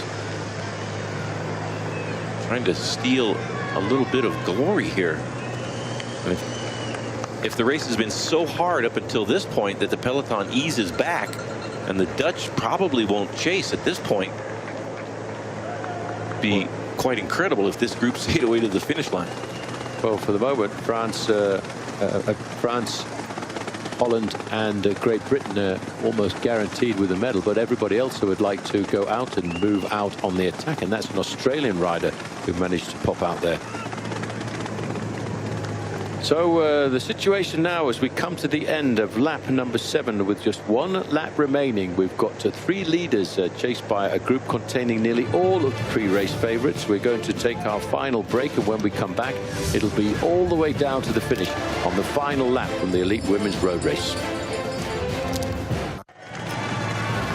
We're just about to enter into the final lap here of the UCI World Championships road race for the Women's Elite, a race which at the end will have been 95 miles. We've got a small breakaway group off the front. My name's Paul Show, and alongside me is Bob Roll, and it is all going to go down to this final lap of the race.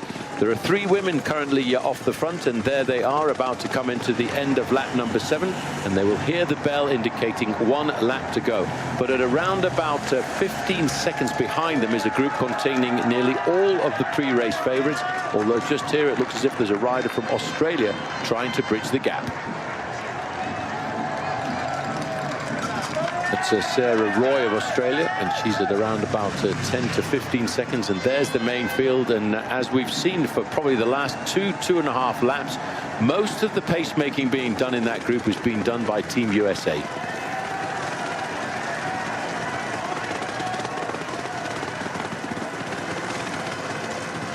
Another little group recovering and managing to get themselves back in. Here's our chance to see the 3 leaders. That's Audrey Cordon of France in the dark blue jersey. In the middle, Hannah Barnes, a former British national road racing champion, and Chantal Black in the orange jersey of the Netherlands. Chantal Black on the front there.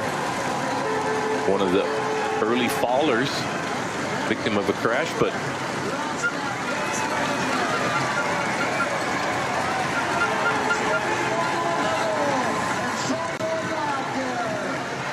Block picking herself up and in the breakaway with 1 lap to go in the world's impressive.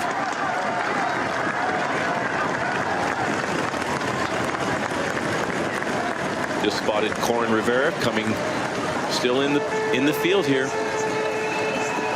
She's right at the back, about 4 or 5 riders from the rear. Just in the middle of the riders there.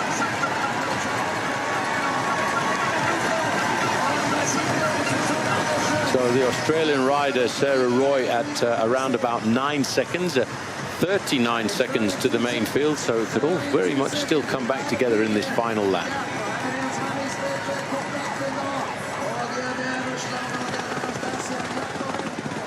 This has put a lot of pressure on Team USA, but they came into this event with a lot of confidence onto the shoulders of their sprinter Corin Rivera, who, although she's only won 4 races this year, those races have all been huge races. And at 25 years of age, she's still, I mean, 25 years of age, Bob, she's got 70 American national titles to her credit. This is the positions they came in when they came across the line. Barnes, Cordon and Black. Sarah Roy at 11 seconds, and Lauren Stevens is doing all of that pacemaking on the front for Team USA.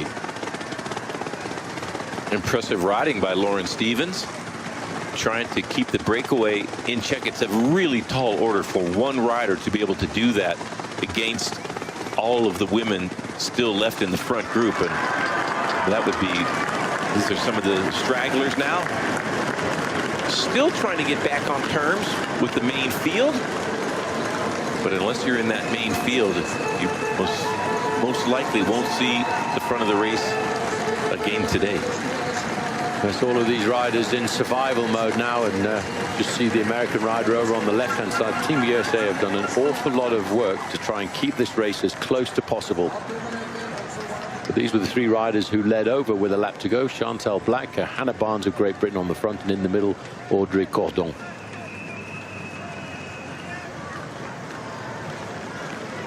Still very ominous, the number of orange jerseys there of the Dutch. Ominous is a good way to put it. If you look around and you see 4 or 5 Dutch riders with you, and one of them is up the road, can be pretty discouraging.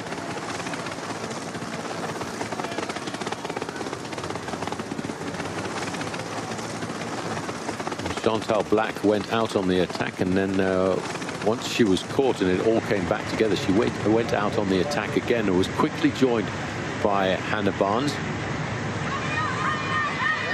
and Cordon, who's wearing number 61.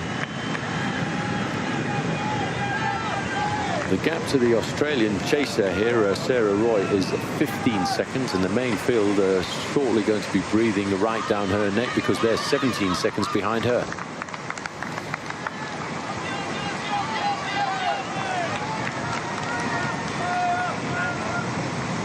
This is going to be a massive, big showdown. We've been over this climb of Mount Ulrich, or Salmon Hill as it's nicknamed here, in 7 times, and this final time is going to be, I think, real fireworks, and I would expect to see once again a big attack coming from Holland, even though they've got one Dutch rider in the front. So they've got 2 very powerful riders in that group of riders there, the Olympic champion Anna van der Bergen and the woman who crashed on her way to the Olympic gold medal, Annemiek van Vleuten.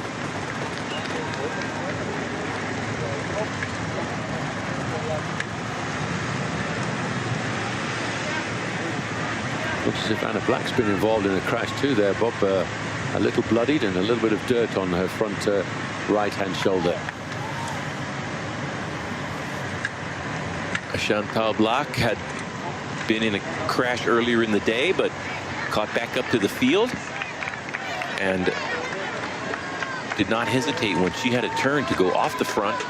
Now this lead is being protected by her teammates for the Dutch squad. 1 Australian chasing.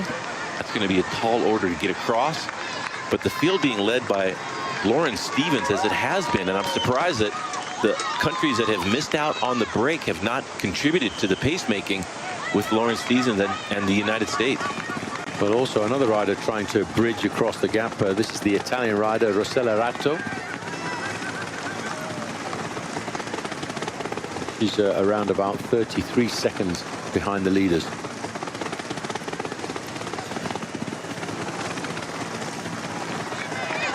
Well, the main field are starting this little hors d'oeuvre. This is just the first incline before they drop down a fraction, then climb up. But I make the climb of Salmon Hill in total around about 2.5 kilometers, although it's only really measured over 1.4, and it really has been the point of the race where all of the strategic moves have been made, where all of the winning moves have been made.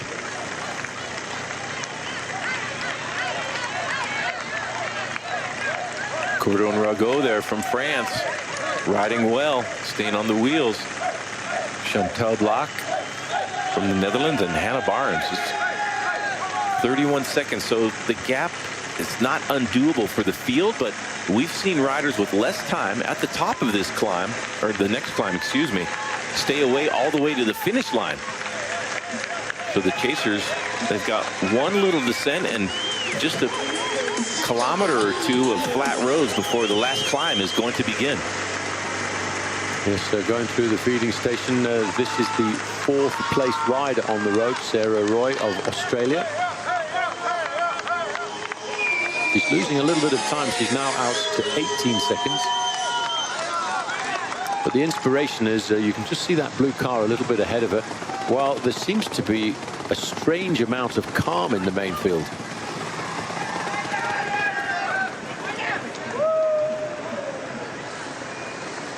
Karin Rivera there in the Stars and Stripes, number 19. You can just see her right in the middle of the field. Lauren Stevens had done her job for many miles and has pulled off the front.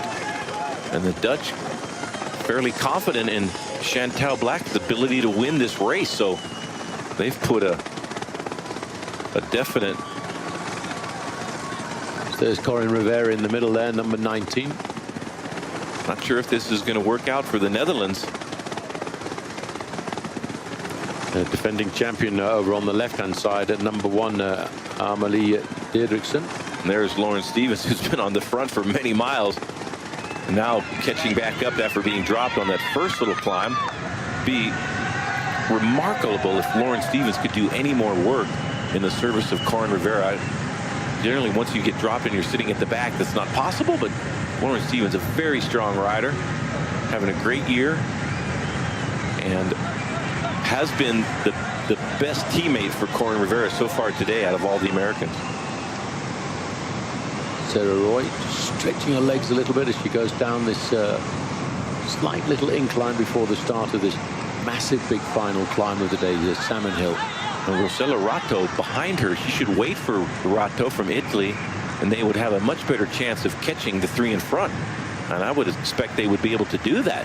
Rossella Ratto, very fast sprinter, so it's a little bit dangerous for the Dutch squad. I'm surprised that they've let her go up the road without somebody at least sitting on her wheel.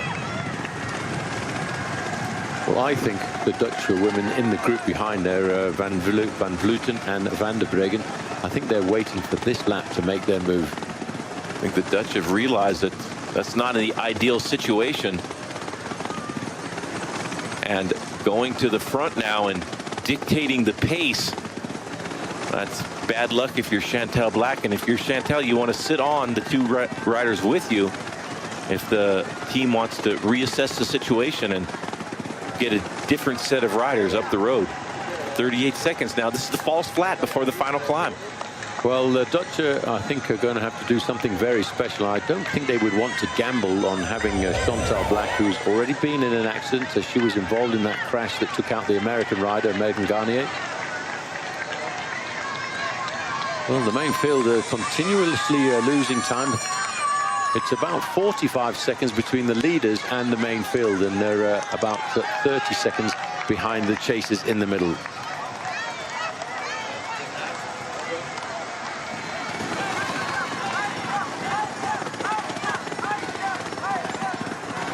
Well, the Dutch now really starting to apply the pressure, and as they applied the pressure almost immediately, they started to move off the front end of this group. That's Tatiana Guderzo trying to get across the Italian. They've seen that the race is now splintering, and in fact it's splintering under the pressure of the Dutch riders before we've actually taken the left-hand bend to start Salmon Hill.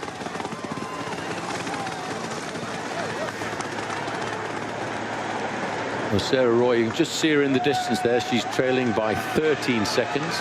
Wow, powerful move by the French rider, attacking up just before this final climb. See if the others can get back on terms. Chantal Black covering that move.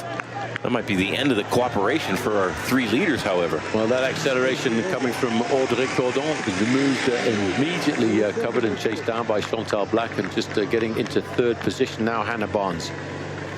There's the left-hand bend into a little straight, a little bit of respite before they line themselves up, and now starting to lose time. Sarah Roy got as close as 11 seconds, but now it's stretched out to 19.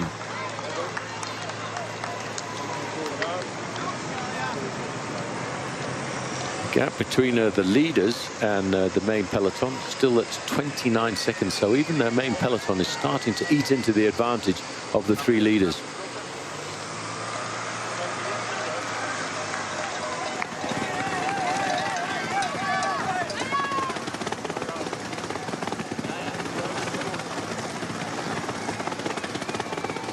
So 38 seconds, well, 41, 42 seconds over the peloton.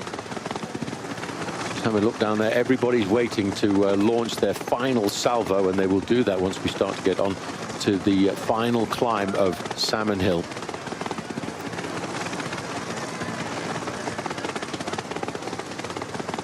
Corin Rivera, number 19 on the left-hand side of the group, hanging tough. Impressive riding by Corin Rivera. If it does come back together, she would be in with a shout, but with the way the numbers are playing out, I don't see a big chase, especially not coming from the Dutch with a teammate up the road. Well, they could offer the advantage to Chantal Black. At least she's guaranteed of a medal in a situation like this. Although I can tell you, Hannah Barnes punches quite a good sprint. So here for the final time is the sweeping left-hand bend to the summit of Salmon Hill. And there is the gradient for the last time, 7.8% at the start, 5.6 in the middle for an average gradient of the whole climb. It's only a mile, but it's certainly throughout the course of this championships dictated who is going to walk away with a gold medal. If you've got the legs, now is the time to go. Try to get some daylight between yourself and Chantal Black, and then hope that they don't get caught before the top, and then you might have a chance to win. Well, USA Cycling putting out a tweet for everybody trying to follow what's happened to Megan Garnier. She's currently with the doctor undergoing a CT scan, but everything is fine, and thank you for all of the concern. All the concern right now, though, is lining up to this final climb. Look at that inside of the first. And now there's another move coming from the Netherlands, and that again looks to me like Annemiek van Vleuten.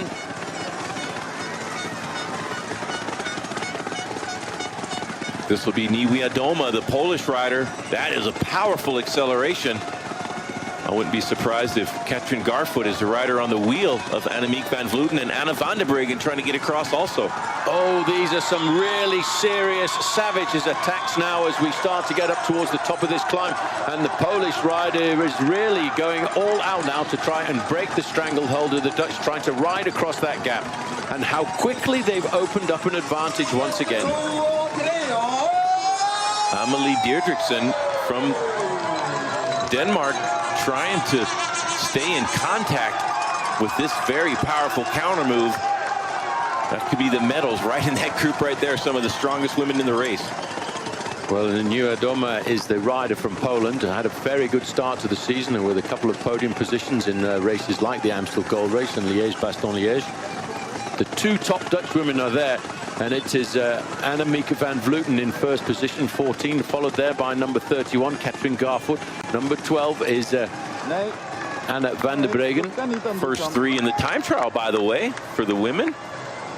Annemiek van Vleuten, the winner. Garfoot third. Van der Breggen second in that. And they have definitely opened up clear daylight. It's going to be a real desperate struggle to catch back up in that. Corin Rivera's second wheel. Sitting on the wheel of a former world champion from France, Ferrand Prévot, number 64. But they're going to have to do something special because the Dutch are about to have 3 women in a leading group of 7. Wow.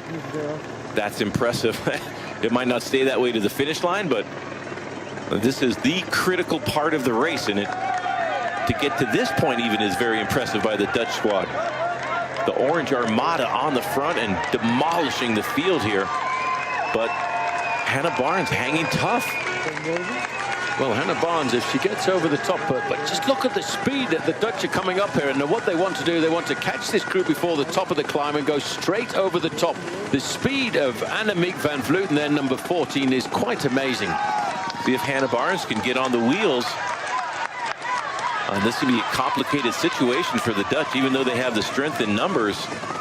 You don't want to take Hannah Barnes to the finish line. She might beat you in the sprint. You certainly do not, and that is why you're now seeing Anna van der Breggen come to the front. She's the first place Dutch rider, followed by Van Vleuten. But look at the gap. In less than a kilometer, they've opened up on everybody else in this race. Rago, the French rider, in trouble.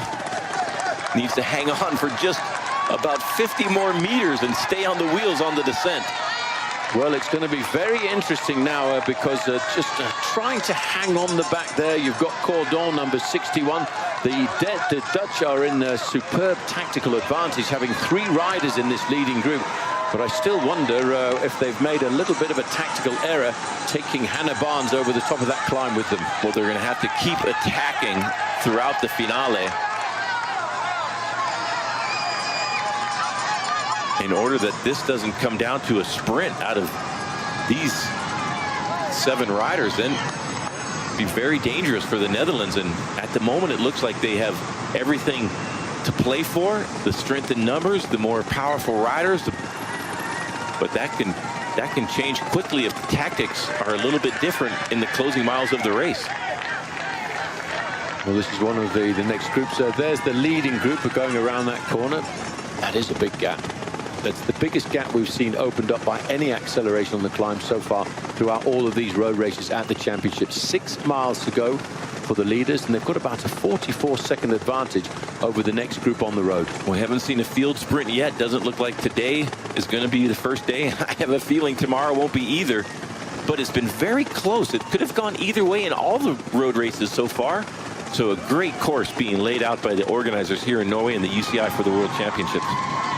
A very testing course. Now the Dutch have got to keep working like this. They can't start to play any tactical maneuverings until they get just a little bit closer to the finish.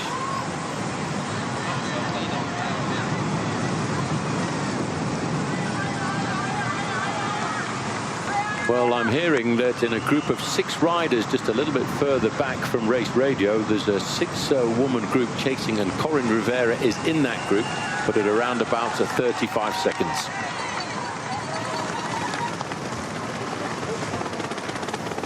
So 7 riders lead. Dutch in a superb position here with 3 riders: Chantal Blaak, Van der Breggen, Van Vleuten, Catherine Garfoot in here for Australia in the green and gold in the middle with the yellow helmet. Now they got to be communicating with each other and make sure that when they do attack, the other riders cover any counter moves, and dragging this group to the finish line in the hopes of winning the sprint. Maybe not the ideal tactical game to play for the Dutch riders. No, they daren't hang around, because if they hang around too much in that small group of 6 riders just a little bit further back, if they allow Corinne Rivera, the American riders, to come back, it could well be a good crack at the gold medal for the American. Anna Van der Breggen needs to get ready. Chantal Blaak looks like she's the next one to go. And this is exactly what they have to do for the rest of the race. Well, into the tunnel, 7 riders have entered. Now this is the chasing group here. And there you can just see sitting at the back is Corinne Rivera. Oh, that is impressive. If they catch these leaders, if there's any cat and mouse, if there's any gamesmanship in the front group, this group could come back in the closing miles, and so could the chasers. I might have spoken too soon about a field sprint. Well, out of the tunnel there comes Chantal Blaak. They went in as 7 riders. They come out with a lone leader now as we get to within 7.6 kilometers to go to the finish. Inside of 5 miles of racing, that's going to be less than 10 minutes. We'll know who's going to be crowned a women's elite road racing champion of the world. And how impressive would that be after a crash, a high-speed crash for Chantal Blaak? The chase won't come from her teammates. This is a brilliant maneuver by the Dutch in the closing miles of the race. Well, now the Dutch will not collaborate with any of the other riders in this breakaway group. They will just sit there, even though we're looking at a world champion in the time trial and an Olympic gold medalist in the road race from Rio de Janeiro. They have got the chance of a victory on their sides, and they will not do anything to endanger the chances here of Chantal Blaak. Wow, what a result that would be for Chantal Blaak. She's been in the break for the whole of the last lap. See if there's any counter moves that come from the chasers. Hannah Barnes went to the front and looked over her shoulder, decided not the right moment, but the chances are starting to run out for anybody else in this bike race to win. Well, the more they mess around like this and do not start to collaborate, the more chances fall onto the shoulders of the Dutch woman, who now seems to be pulling further and further away. Well, at this pace, they're going to get caught by all the chasers. That's Catherine Garfoot, a bronze medalist in the individual time trial. Cordon, France, number 61. Van der Breggen, number 12. And this is how you win bike races, the power of numbers when you come down towards the end. When you've got 3 riders in a break of 7, theoretically, there's no way you should lose. 20 seconds now, a little bit less, with just about 4 miles to go, and not showing any signs of weakness. Here goes Hannah Barnes trying to salvage the chase, but the disadvantage for anybody that tries to come across is dragging another rider with you, and that you want to definitely avoid. And these hesitations now are allowing Blaak just to get a little bit further ahead each couple of 100 meters. Well, the Dutch will not collaborate at all in this group, because they are, if the race scenario finished the way it is right now, they are guaranteed of the gold medal, with Chantal Blaak, who's had 2 gold medals in the team time trial. She's been the road racing champion of the Netherlands, but she's never been an individual world champion, and that's what she's hoping for now, with just inside of 6 kilometers of 4 miles of racing to go.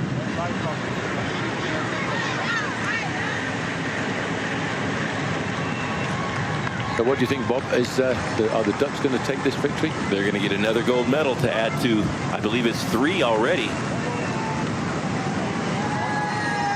I wonder, when you look at the quality of the 2 riders behind Anna Van der Breggen and Annemiek van Vleuten, is it quite possible they could sweep the podium? That's not impossible either. Tom Dumoulin delivering for the Netherlands in the men's elite time trial. Annemiek van Vleuten in the elite women's time trial, and it's looking very likely at 3 miles to go, and the gap going out for Chantal. This is the biggest race of her career, and the Dutch were fantastic in taking advantage of great team tactics by the Netherlands.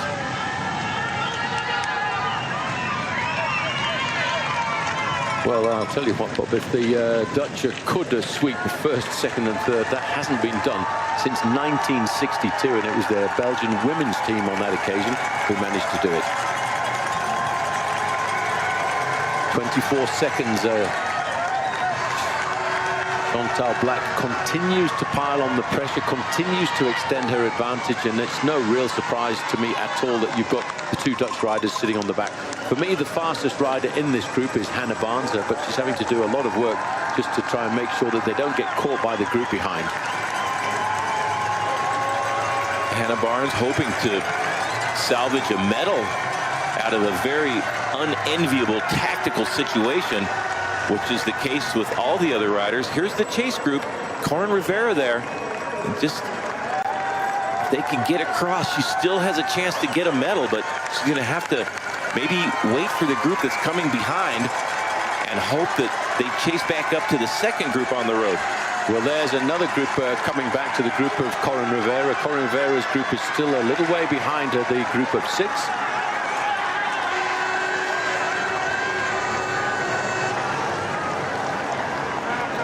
There's our lone leader streaking towards the most glorious win of her career. Should she be able to finish it off? This is the last false flat deep in the pain cave, but holding on to a solid advantage. And she also has the advantage that her teammates are in this chase group. So the big attack now coming from the Polish rider. She sees that time is running out here on this slight little incline. She's trying to take advantage of that to try and put daylight between herself and the Dutch. She knows that if she carries the Dutch towards the finish, she's carrying sandbags as if she was going up in a hot air balloon, and that's why she's made this violent attack here. Hannah Barnes is just scuttling to hang on to the back of the Frenchwoman Cordon. And Annemiek van Vleuten trying to get onto the wheel of Nieuwe Adoma, and that will be lights out for the win. But Polish rider not giving up just yet and closing to within 12 seconds of our leader. 3.5 kilometers to go. That's about 5 more minutes of agony for these women towards the end of the Women's Elite Road Racing Championships. That group are just once again coming back together. But what they have done, they've eliminated the Frenchwoman Cordon and Hannah Barnes, who's just scuttling across now. I tell you, if I'm Katrin Garfoot, I go to the front and help with the chase in the hopes we could get a medal. If you don't do that, we'll get caught from behind and faster sprinters coming up from behind. So let's see if Garfoot has the legs and maybe the tactical nous to go ahead and cooperate and not try to sit on the wheel and protect her position and save her energy for the sprint. This is not yet in the bag for the Dutch woman Chantal Blaak. She looks over her shoulder there. You can see her coming into this corner now. Hannah Barnes is going to take a flyer into the corner.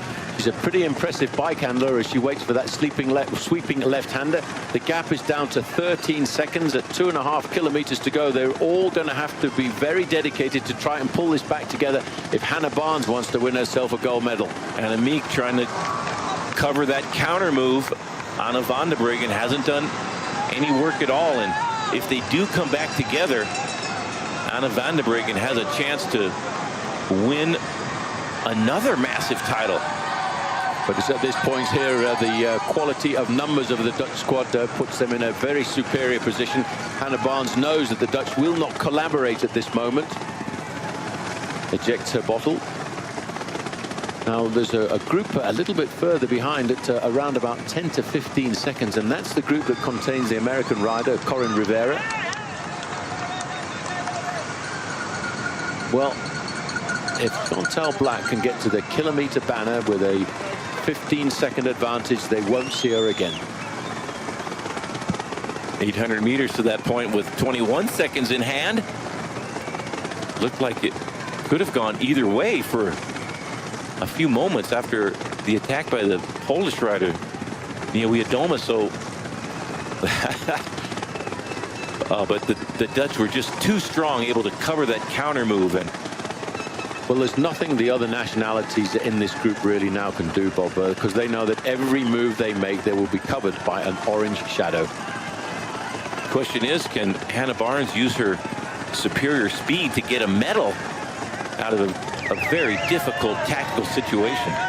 Well, closer and closer to that kilometre banner for Chantal Black. She's now 28 seconds ahead.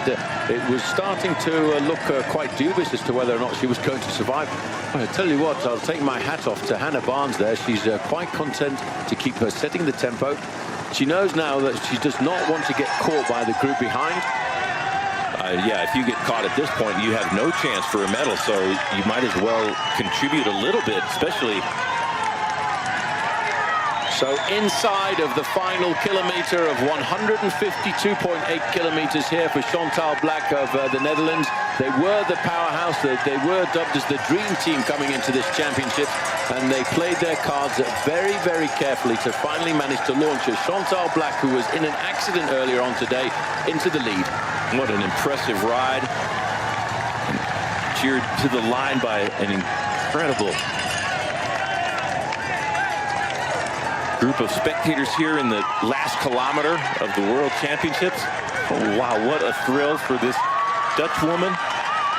Just a couple of corners to go, and she will see the finish line, and she won't see anybody chasing her. She almost can't believe it already. Well, the Dutch have been very dominant in the World Championships so far. This woman coming around the final two bends in the World Championships has only won one individual race so far this year, and that was the Dutch National Championships back in June. And if you look at her face right now, she can hardly believe what is about to happen to her.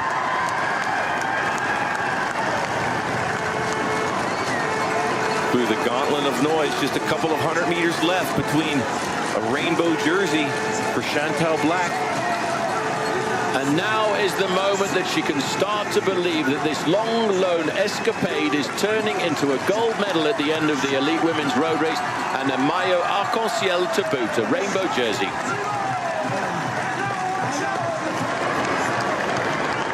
Oh, and it looks as if they've all been brought back together as they're trying to wind up the sprint a little bit further back. They've just been caught, and the two Dutch riders are trying to lead out the sprint here as they come into the final finishing straight. And the Dutch, and it looks very much as if they're going to get attacked on the far-hand side there. Right the way down through the middle, and well, it looks as if the Australians are going to get the better of this hand. And yes, it was Australia just crossing the line there. But no doubt at all, it was Katrin Garfoot who got herself the sprint. She must have had something special in the bag, and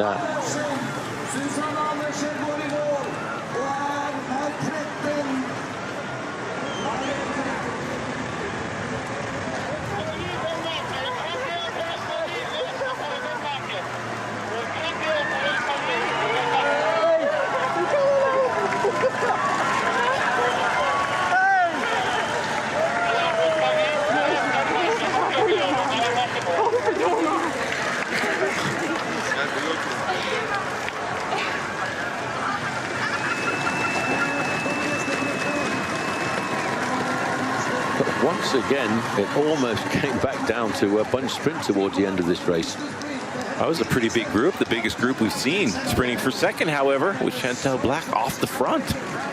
Emphatic celebrations that we will not translate amongst her teammates.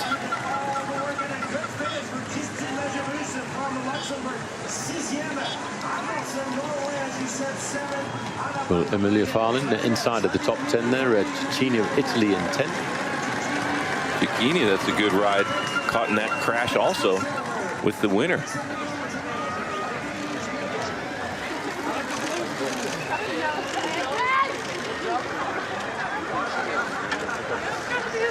Gold on the helmet of Anna van der Bergen, Olympic champion.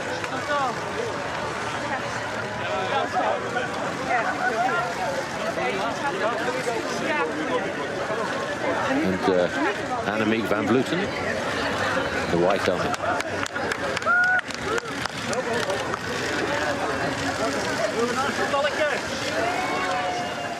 So as we see one or two of these riders continuing to come in, no doubt about the winner, Chantal Black. It looked like Katrin Garfoot crossed the finish line in second place for Australia, and defending champion Amma Deirdrickson of Denmark getting the bronze.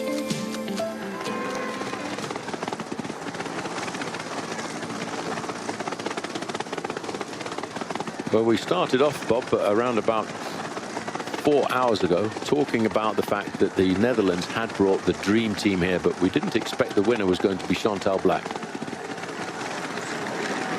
she had great legs.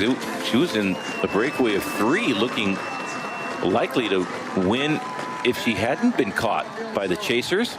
The chase being led by her teammates Anna van der Bergen and Annemiek van Vleuten. So a special day physically. One of the day you dream of as a cyclist, to have the legs to contend for the world title, and then having the teammates to help you realize that dream. And wow, that was a great ride by the Dutch team, but very impressive by Chantal Blaak. Certainly leading home Katrin Garfoot and defending champion Amelie Didriksen. Annemiek van Vleuten getting 4th place. Nieuwe from Poland, who was very aggressive on the running down towards the line, in 5th. Emilia Farlin from Sweden in 9th. It's a pretty impressive result by Didriksen, because she was not in that breakaway. She was coming from the peloton behind. See the Colombian rider finishing. Thrill for all these athletes to compete in the World Championships.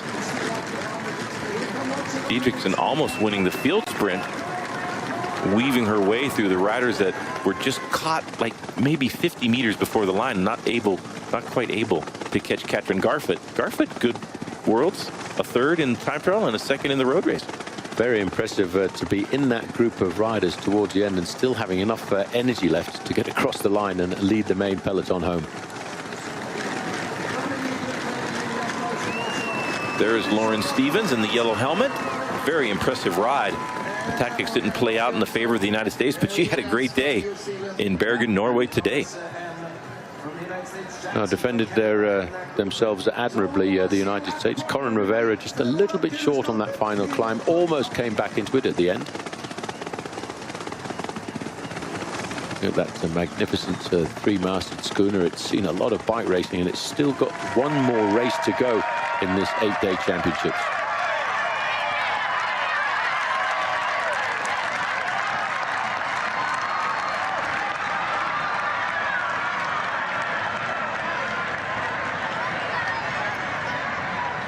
We still have Norway, the hosts, looking to try and grab themselves their first medal. That might fall onto the shoulders of Edvald Bosenhagen tomorrow.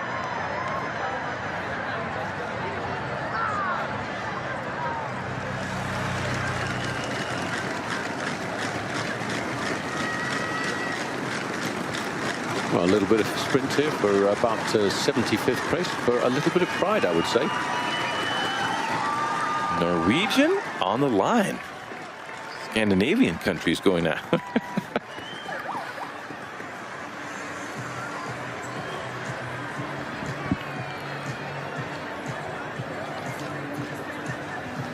Well, that was around about 65th place. 6 minutes has gone by, and a huge crowd have turned out for this penultimate day of racing.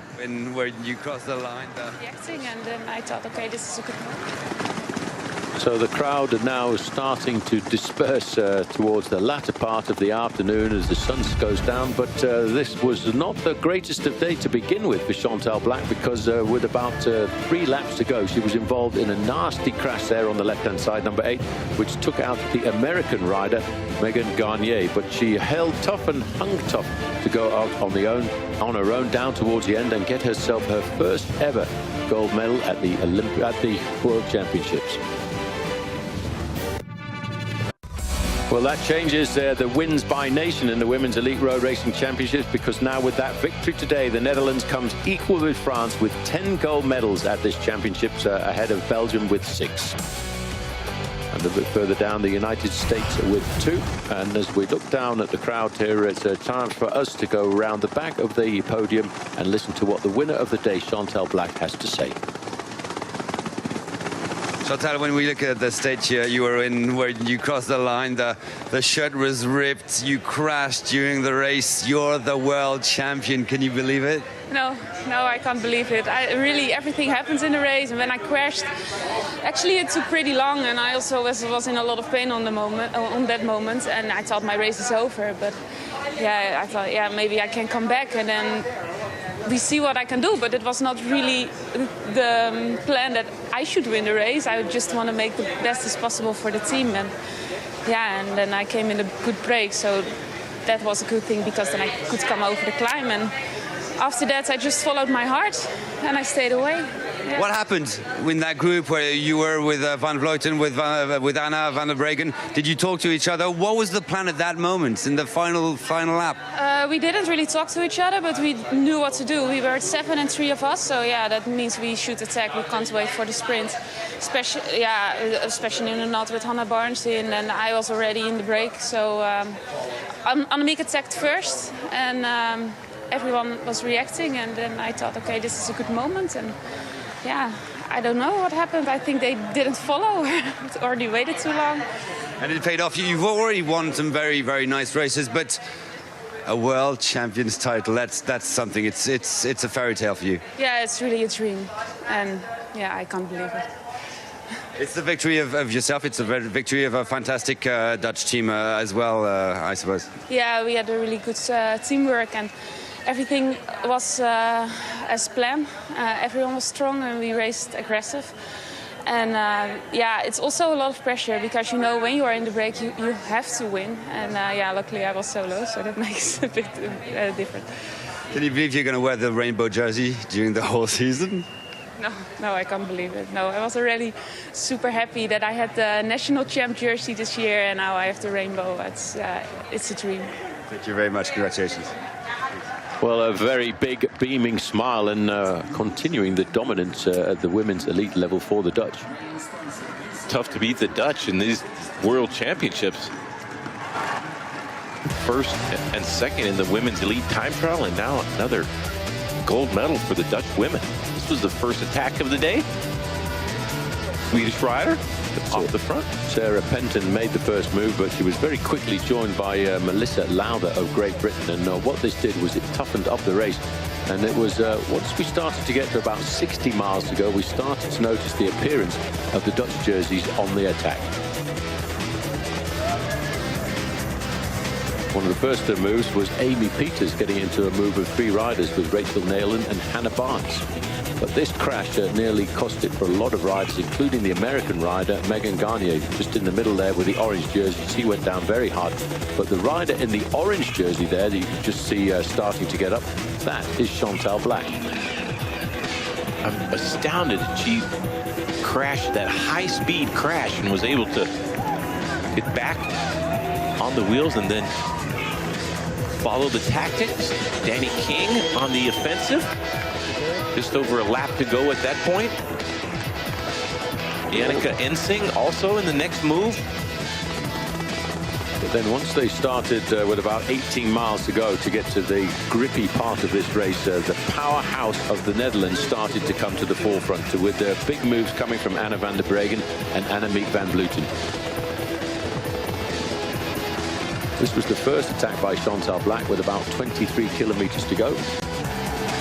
Cordon Rago joining her. 1 lap to go, and this is looking like a very dangerous breakaway.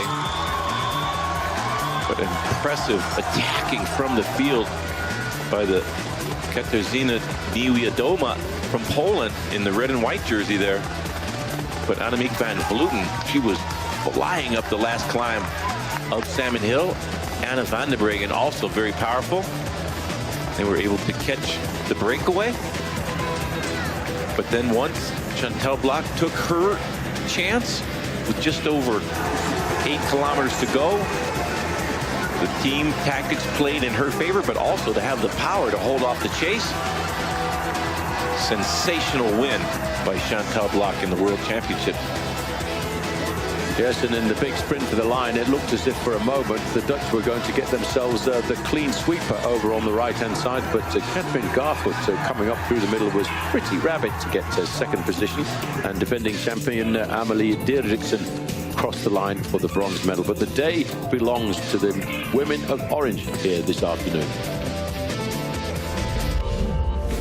So there is confirmation. Garfoot, 28 seconds after Chantal Black got herself the gold medal, as she came across the line for silver. Amelie Dieriksen in 3rd place at 28 seconds. Annemiek van Vleuten in 4th and Niewiadoma in 5th. Further down, Florian Kierner of Austria 6th, Filippo Zana in 7th, Olaf Heismeister in 8th, Fedorov of Kazakhstan in 9th place. was the result of the men's race. Apologies for that. But there were, once again, even in the women's race, Bob, a number of crashes, even 90 seconds into the race. That's the first couple of 100 yards, left turn, and then into a tunnel. Challenging conditions there on the climb. 60 Ks to go, and the really very dangerous high-speed crash involving the eventual winner, Chantal Black, and American Megan Garnier. Megan Garnier taken away to hospital, and currently we're hearing from USA Cycling that she is in the company of the doctors who are looking after, and she's passed a CT scan. But that was a very dramatic high-speed crash, and there were more crashes even further out on the course as riders were taking risks to try and move themselves up towards the front. But when we came down to the finishing line, it was the brave solo effort by Chantal Black that brought her a rainbow jersey and a gold medal to boot. Advantageous position to have two teammates in the chase, working together to discourage anybody coming back. And no one would. Solo victory, no one else in the photograph. Behind, as they say in Belgium and the Netherlands, the most glorious way to win a bike race, according to the Dutch. And certainly, given the time to savor the victory, all of these women racers on different trade teams during the course of the cycling season, but today coming together as one to represent Holland.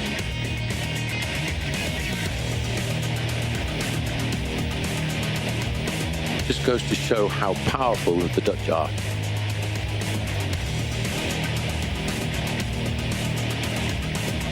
And when you think about it, Bob, the Dutch team really have been quite impressive now, and right up at the top they've got 6 medals in total, but 4 of those gold and 2 silver, ahead of Italy, who have 2 gold, 3 silver and 2 bronze for a total tally of 7.